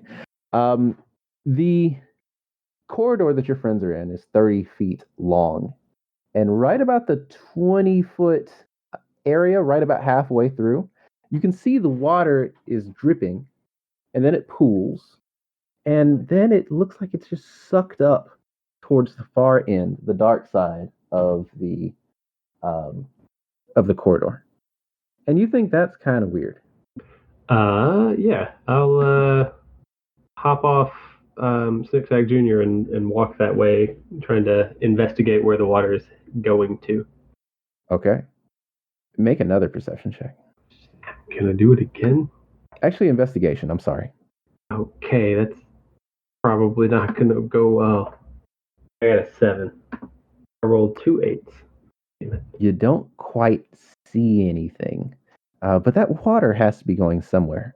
As you walk forward, you end up hitting some sort of wall, and you notice yourself beginning to sink into it. And as you sink inside, it begins to burn. Okay. It begins to burn a lot. 1 second. Go for help. I fucking knew it. Make a dexterity saving throw, Snicksnack. 27. Goddamn. As soon as you got it. Okay. So it begins to burn, and as you realize what's happening, you pull back, and you are dexterous enough to do so with ease. And you notice that on the ground, whatever this is slowly sucking up the water in a manner that it looks like it's actually moving closer towards you. It moves very slow, but whatever this is large enough to fit a 30 by 30 square. So Snicksnack will run backwards several feet and kind of throw his light condom at it and be like, guys, there's angry blackness over here. You throw your light condom on it and it sticks inside of the wall and it begins slowly seeping into the wall itself. It seeps in, the condom dissipates, almost like it's engulfed in acid. The light spell, how does that even work? We'll just say, without thinking about it too much, the light spell's still there. That work with everybody? Yeah, the light can be colored as you like it. The spell ends if you cast it again or dismiss it as an action. Listen, nerd. So we should still be able to see it. Okay, so you should be able to see it. I just want to take a moment to say that this is a serious moment, but we're throwing light condoms. Yes. Problem. Yes, good. This is as I would like it. Welcome to D&D. So, as the light becomes closer, you now all recognize this to be a gigantic gelatinous cube. And suddenly, the reason why this sewer is so clean is becoming very, very clear. What are you doing? I'm launching some Eldritch Blasts. Launching some Eldritch Blasts? Okay, go for it. No initiative, just do it. That is a 27 to hit. You hit. I do a whopping 3 damage. God damn, it didn't do much. I'm gonna need the gelatinous cube to make a Constitution saving throw. Okay, it will. Where's my box of dice? Snicksnack will pull out his throwing knives. You said a Constitution saving throw? Yup. Okay. It rolls a 12. Oh boy. So I am wrong spell there. I'm casting Moonbeam at 3rd level. It takes 18 damage. 18 damage. All right. Quick question, though. Mm-hmm. Oh, go ahead, Gary.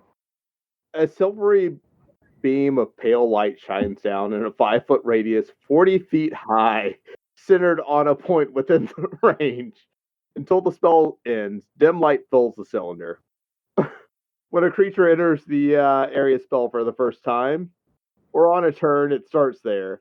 It's engulfed in ghostly flames that cause searing pain, and it must make a Constitution saving throw, or it takes. I'm casting it at a higher level, so it's going to be 3d10 damage. Wonderful. Radiant damage. So that's it. Okay. I've got it written down. Keep in mind. Remind me on this next turn.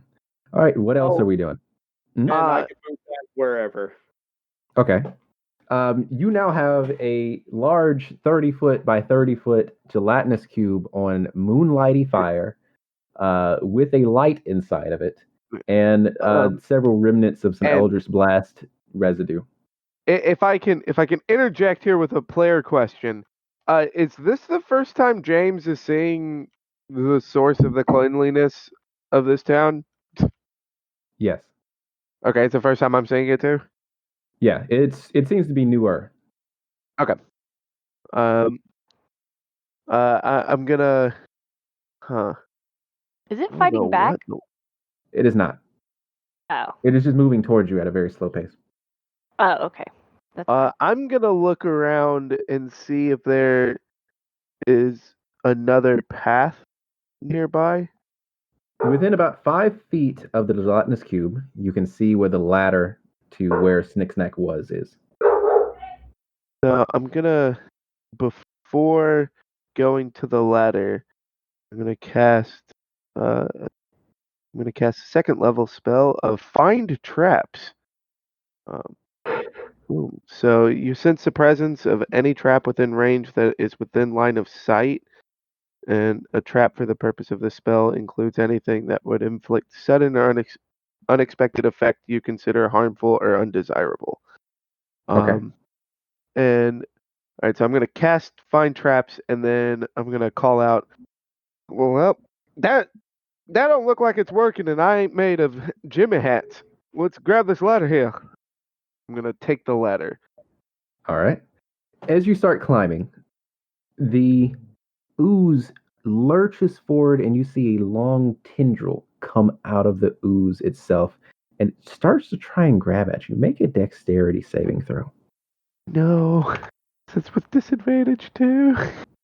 It is. Now, with because of my wisdom, I usually have an advantage on dexterity. Or no, let's see. Okay, 19.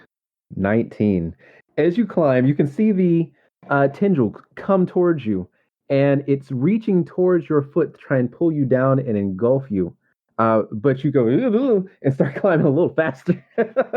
And you make it up the ladder safe and sound and far enough away from the cube in order to not be eaten. But as you get up the cube, as you get up the ladder, rather, you look behind you towards the darkness of the next corridor, and you see what looks to be a glowing yellow wall that is transparent and it is slowly lurching its way towards you. It seems to be 10 foot by 10 foot, perfectly sized for the sewer system. I'm gonna kind of just lean my head over, like back down the ladder. Never mind, no good this way. You note that this is the Find Traps at work. Okay, so that's the trap at work.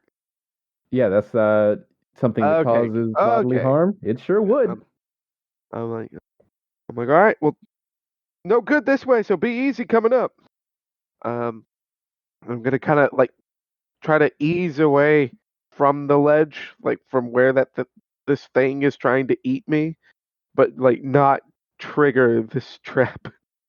Okay. The rest of you, as James has gotten up, you note that the gelatinous cube has moved even closer. It is now engulfing the ladder. Looks like you got either go through it or go back. What's the rest of you doing? Could I fly up still? You sure can. I will fly up. Okay. On You fly up out of its reach and into the which corridor? Actually, you only have really one choice since the blob fits perfectly within the 30 by 30 square. So that would be where, back. Yes. Okay. Back. The rest of you? Is the slime still within the... Yes. Okay, I'm going to need it to make a constitution saving throw. It shall. 6. Oh no, it's going to take 18 damage. And it will. And Glenn, with his squeaky warhammer, steps up and says, Miss Yavari, get to safety. And Glenn is going to go for a branding smite on this. I guess I make an attack roll first. You would. And do you know how smite works? You hit and then you smite. That's Yep. Okay. All right. So I don't have disadvantage on attack rolls, right? It's just ability check. Is an attack roll an ability check? I don't believe it is. No, they're separate. I don't think so. Strictly speaking. Yeah. I'm pretty sure you're good. Okay, never mind. That's an 8. An 8? Damn. That sucks. What's your reach?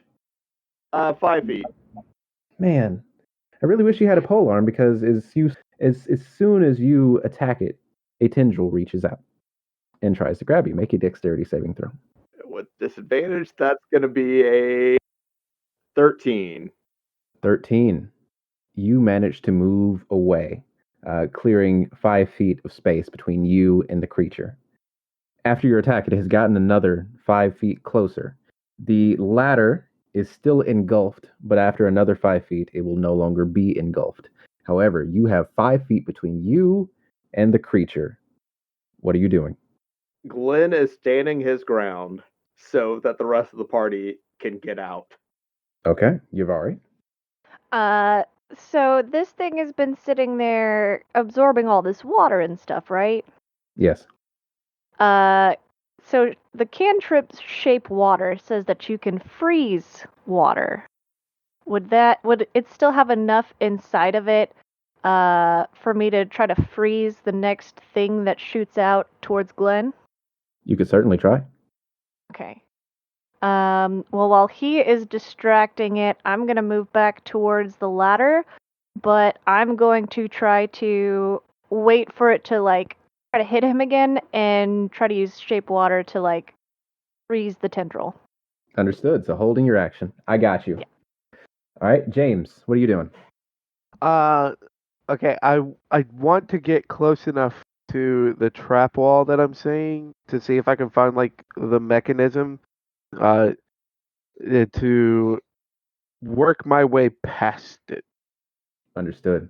As you get closer to this trap wall, you begin to notice that it's moving.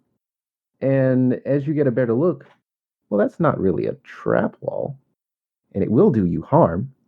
In fact, it's actually another gelatinous cube. Oh, good. Oh hell! It's moving 5 feet at a time. All right, so I am going to, as far as on the exclamation of all hell, I'm gonna try and cast.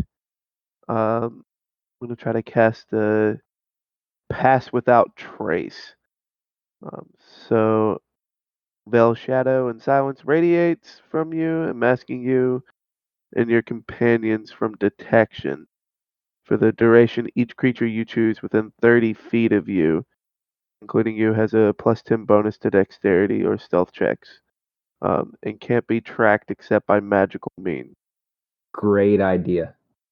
Everybody get that? Mm-hmm. All right. So you have +10 to dex checks and And whatchamacallit, stealth checks, right? yes, and I'm gonna cast that, and then I am going to try to work my way back away from this gelatinous thing.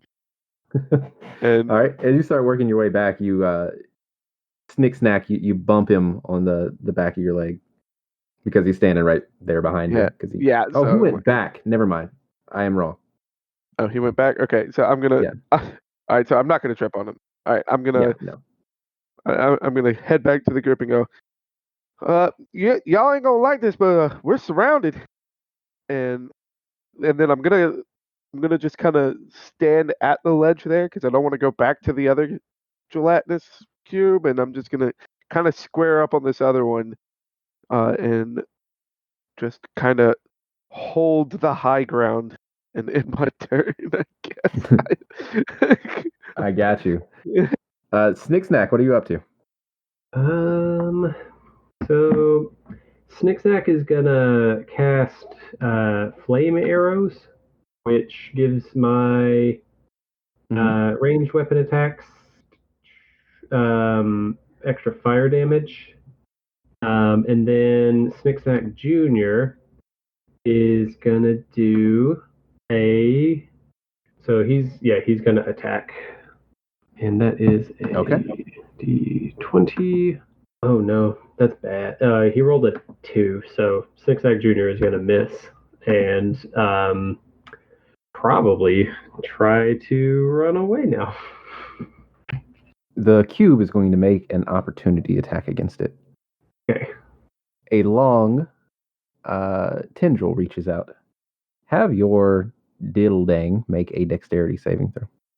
Okay. Diddle dang. 17. 17. It pushes itself 5 feet back. This thing doesn't look like it's attacking, but whenever you get close to it, it seems to try and pull you in. That's the end of my turn. Okay. All right. Glenn, it has now moved within the final 5 feet. You can feel it just about to engulf you and Yavari. As it gets into range, it will make a attack. Make a dexterity saving throw. Okay, rolling at disadvantage. I was gonna try to freeze it. Yes, you can. I was hoping you were going to remember. Yeah. Okay. Don't forget your +10 on the save too. On my save, that would make it a 22. All right. Let me make sure of something here. What is the stealth checks, but not saving throws? Boo! So it wouldn't be a +10. Very well. It's a 12. However, stealth checks will go. So 12? Okay. You are fine. You back up 5 feet, except, sorry, you can't back up 5 feet. You are back to the wall at this point. If you do not move, it will surely engulf you. Is it still within the moonbeam? No, it is no longer within the moonbeam. Well, Glenn grips his warhammer even tighter and says, I'm Glenn fucking Honeydeer, and I will protect everyone here. Yuvara, you cast Shape Water in an attempt to freeze the tendrils on the gelatinous cube. Yeah. Make an Arcana check, as this is kind of a special case. That's a 13. 13. You do freeze its front part that is directly facing Glenn. So it would be hard to the touch, and Glenn would not be able to sink into it. However, Glenn can be crushed if he does not move. Oh shit.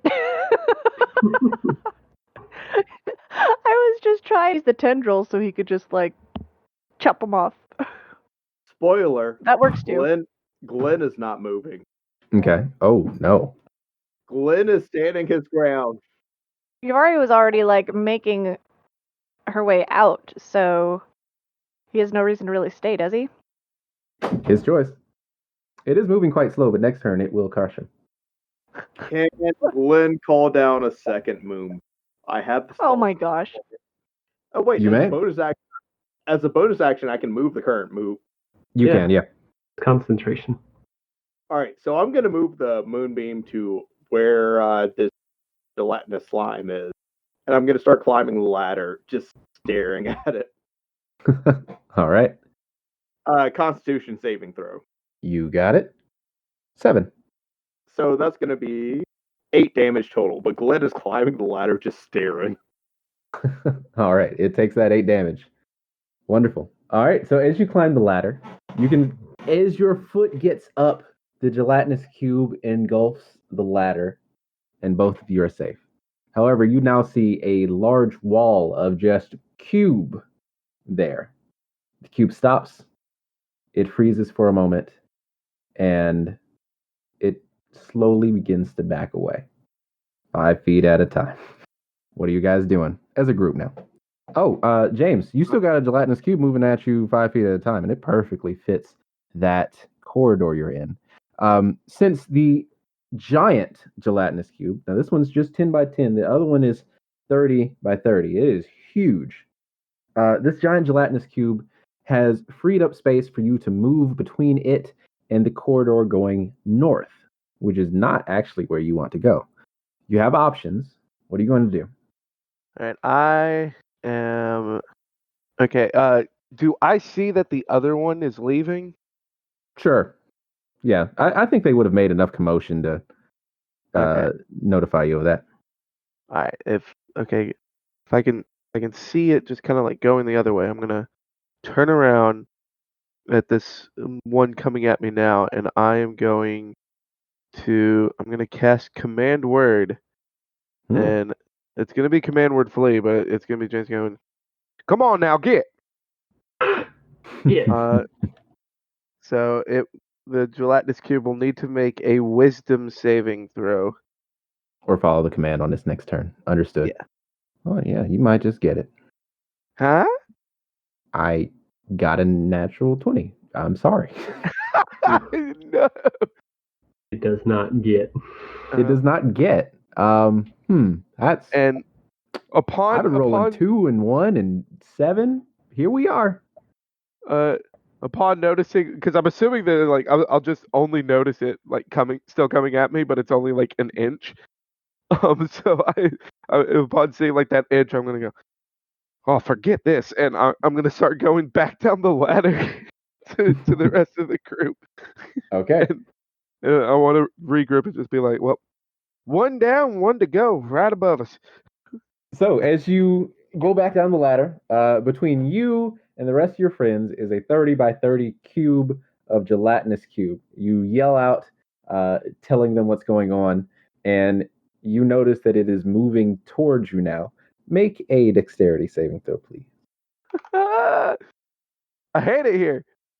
Haha, it's my turn to roll the natural 20. So Hey, 21. you back up 5 feet. You make it through. If again, I'll just be calling out, yeah. All right, figure out that other one and get it so we can get the hell out of here. So James, looking up at the corridor that you want to go in, the eastern corridor, you do note that the cube that was coming down it is now retreating back, slowly but surely. It seems like if you are directly in the path of these things, they will come towards you. Doesn't look like they have any malicious intent, though. Not that they would. They're big ass cubes. They just want to suck you up, man. All right, well, Yeah, I'm pretty sure they're single. They're only one at a time, right? well, I'll be. Hang on a second. I think these guys are the sewer. Although that don't answer our question. How the hell we getting past? Well, I suppose we could always just destroy them, but I imagine that would wreak havoc on the sewer system, wouldn't it?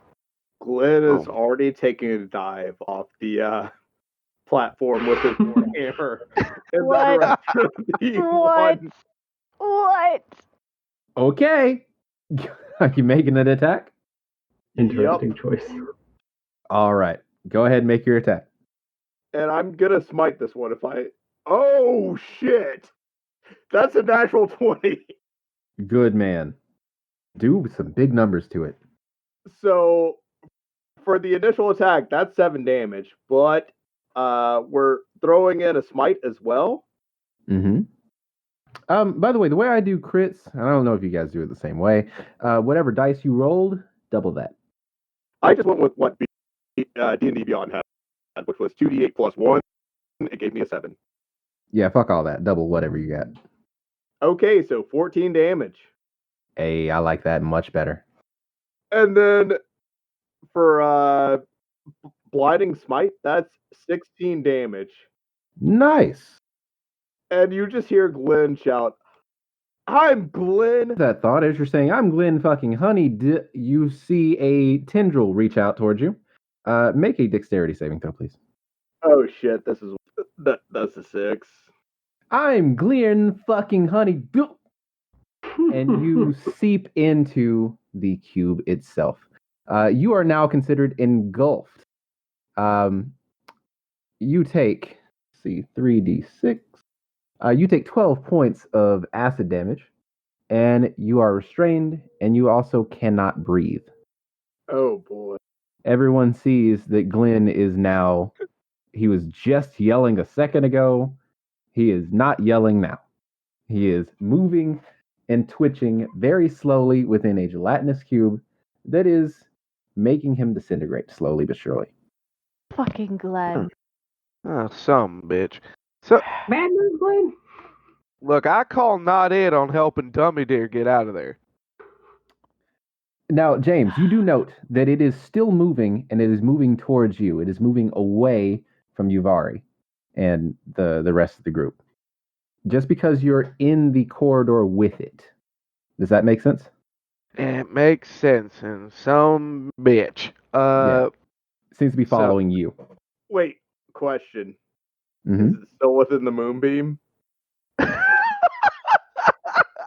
You didn't save for concentration. Yeah, actually save for concentration. It was 13 points or 12 points of damage. What kind of save is that? I forget. I believe it's Constitution 10. It is, yeah. 10 plus Constitution. Was that it? All right, rolling a disadvantage, and that is. Hey, Kyler, guess what I fucking rolled? What? A 10. Okay, Nailed it. good. So you still have it, and sure, it gets right back engulfed. Doesn't that just mean that Gary's engulfed too, or like in the moonbeam as well? Yeah, he's no. concealed. I was ready to take the damage. I'm gonna Gary. just. Can I just chuck a Toll the Dead at it? Toll the dead. Yeah, just start chipping away at this cube. I feel like Ivari would just walk over to the edge, kind of squat down, just start throwing cantrips at him. Maybe Okay. if we let him take a little bit of damage, he'll learn not to do this in the future. Well, it is missing some of his hit points, so that's pretty good. You are 10th level, so okay. Go ahead and it must make a It's a wisdom saving save. throw. And it gets a 6. We're right back to being low rolls. All right, so you get to do 2d12 since it has already taken damage. That's right. So he takes 18 damage with Toll the Dead. That's necrotic. 18 necrotic damage. Got it Yep. written down. I'm just gonna sit there and just keep chucking cantrips at it. Just. You get the feeling you may be doing that for a while, as a 30 by 30 gelatinous cube might have a whole lot of health points. And the moonbeam, 27 damage. If you want me to 27? take that, I Moonbeam. will. No, you don't have to take it. Okay, and I'm not entirely sure. Like, I'm reading the spell to make sure I'm doing it right, because I think I just have to roll a d20 and see if I do it. I'm going to cast Blink and try to go to the ethereal plane and just get to the other side of this cube. That makes sense. Let me read up on the spell. It's been too long. Blink. Roll a d20 at the end of each turn turns for the duration of the spell on a roll of 11 higher. You vanish from the current plane of existence and appear on the ethereal plane. At the start of your next turn, when the spell ends, if you're on the ethereal plane, you return to an unoccupied space of your choice that you can see within 10 feet. Do it up. All right, so you got to roll 11 or higher on this d20. Click cast. Yeah, Hell yeah. that's a 5. Oh, Oh no. oh no. I hate it here. You try to blink, but it goes, and you don't quite blink. And as you look up from casting your spell, you notice that a tendril is heading your way. Make a dexterity saving throw. It's a dirty 20. The dirty 20. You back up 5 feet. You have 10 Where feet were to you go earlier? until you are completely cornered by this thing. Where were you earlier, 20? Like, since we're not in like combat technically still, I just want to try to cast Blink again. Yeah, there's a reason why you're not in combat, because it's not fighting you. Alright, we're gonna do this again. Ha! Alright, 16. 16, you blink out to the ethereal plane. Alright, and while in the ethereal plane, I just want to get around or through this cube to the other side to regroup with the party and let it just go back on its merry way. We'll see you on the next turn then. Snick Snack. I'm gonna have Snicksnack Jr. I'm gonna hand him the rope and have him fly towards where Glenn Honeydeer is stuck in the cube and kind of like drop the rope close by so that he can try to grab it, pull himself out. He is completely engulfed. You would actually have to go in, reach into the cube, and utilize an action to pull him out. I think Snicksnack Jr.'s got this. He's got to. Okay. Yeah, he's got to stick a dragony claw in, try to hand over the rope. Give it a shot. So you get within 5 feet of the cube. You take an action from Snicksnack Jr. and you attempt to pull Glenn out. Make a strength check. Is it me or Snicksnack Jr.? Snicksnack Jr., since he's the one doing it. 16. 16, very good. You take 9 points of acid damage. Snakeside Jr. does. But he does indeed pull Glenn out. Glenn, you can now breathe. You are no longer restrained. And you find yourself gasping for air and still burning quite a bit. While you were in there, you took another 11 points of acid damage. And as Glenn is being pulled out, you hear him say, "Fucking honey deer." As he is pulled out, James, you are not there. So there's no I am James. not. So the cube is coming right back towards you guys, as there's nothing on the other side. What are you doing? Those who are down there. And so, all right, how far behind us can we see? As far as the light takes you. Okay. I guess Stickstack's gonna start running on that way, Okay. away You from the start cube. running behind you. Yavari, what are you up to? I think it's also time to just get the fuck out of here. Okay. James. Let me be sure. If you're not starting next turn, the spell ends. If you're on the return to an unoccupied space, you vanish for him. Okay, hang on. Roll 11 higher, you vanish from the current plane of existence and appear in the ethereal plane at the start of your next turn. And when the spell ends, if you're on the ethereal plane, you return to an unoccupied space. So yeah, you would just appear back.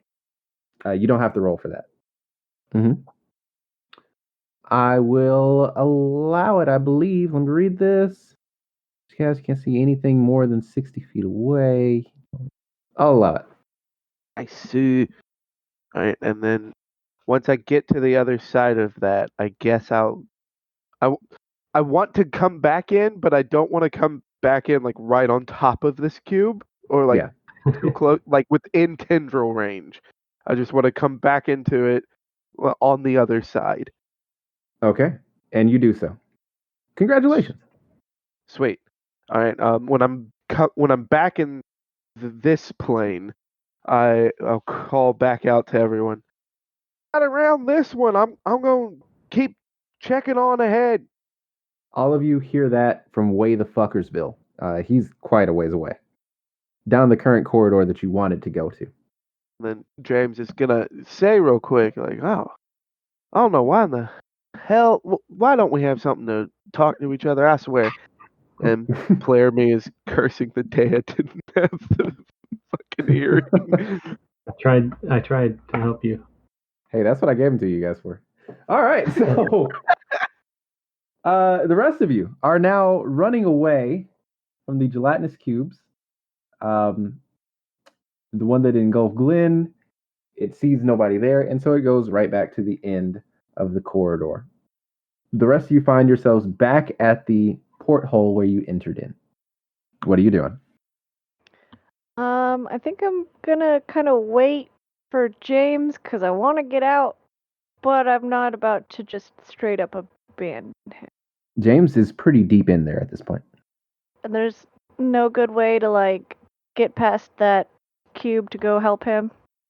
You can move quickly. It's moving back to its original position. The ladder is now exposed. But keep in mind, the longer you take, the more it will engulf the ladder. Okay, so at this point, would pass without trace help? I could do that. If you wanted to try and stealth, it might just help. Yes, okay. I will cast pass without trace on the three of us. I think it was already cast, unless that. Yeah. No. It looks like it's because it is a concentration spell, but it's within 30 feet. So, Yeah. like once when I blink, and then B, now that I'm on the other side of this thing, I doubt I'm within 30 feet.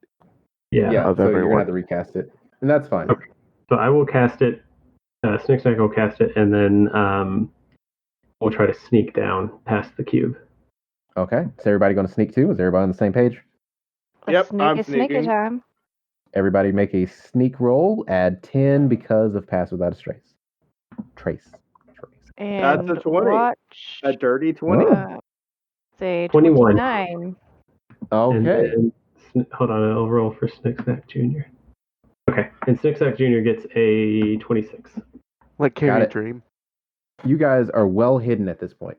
I think you figured out what to do.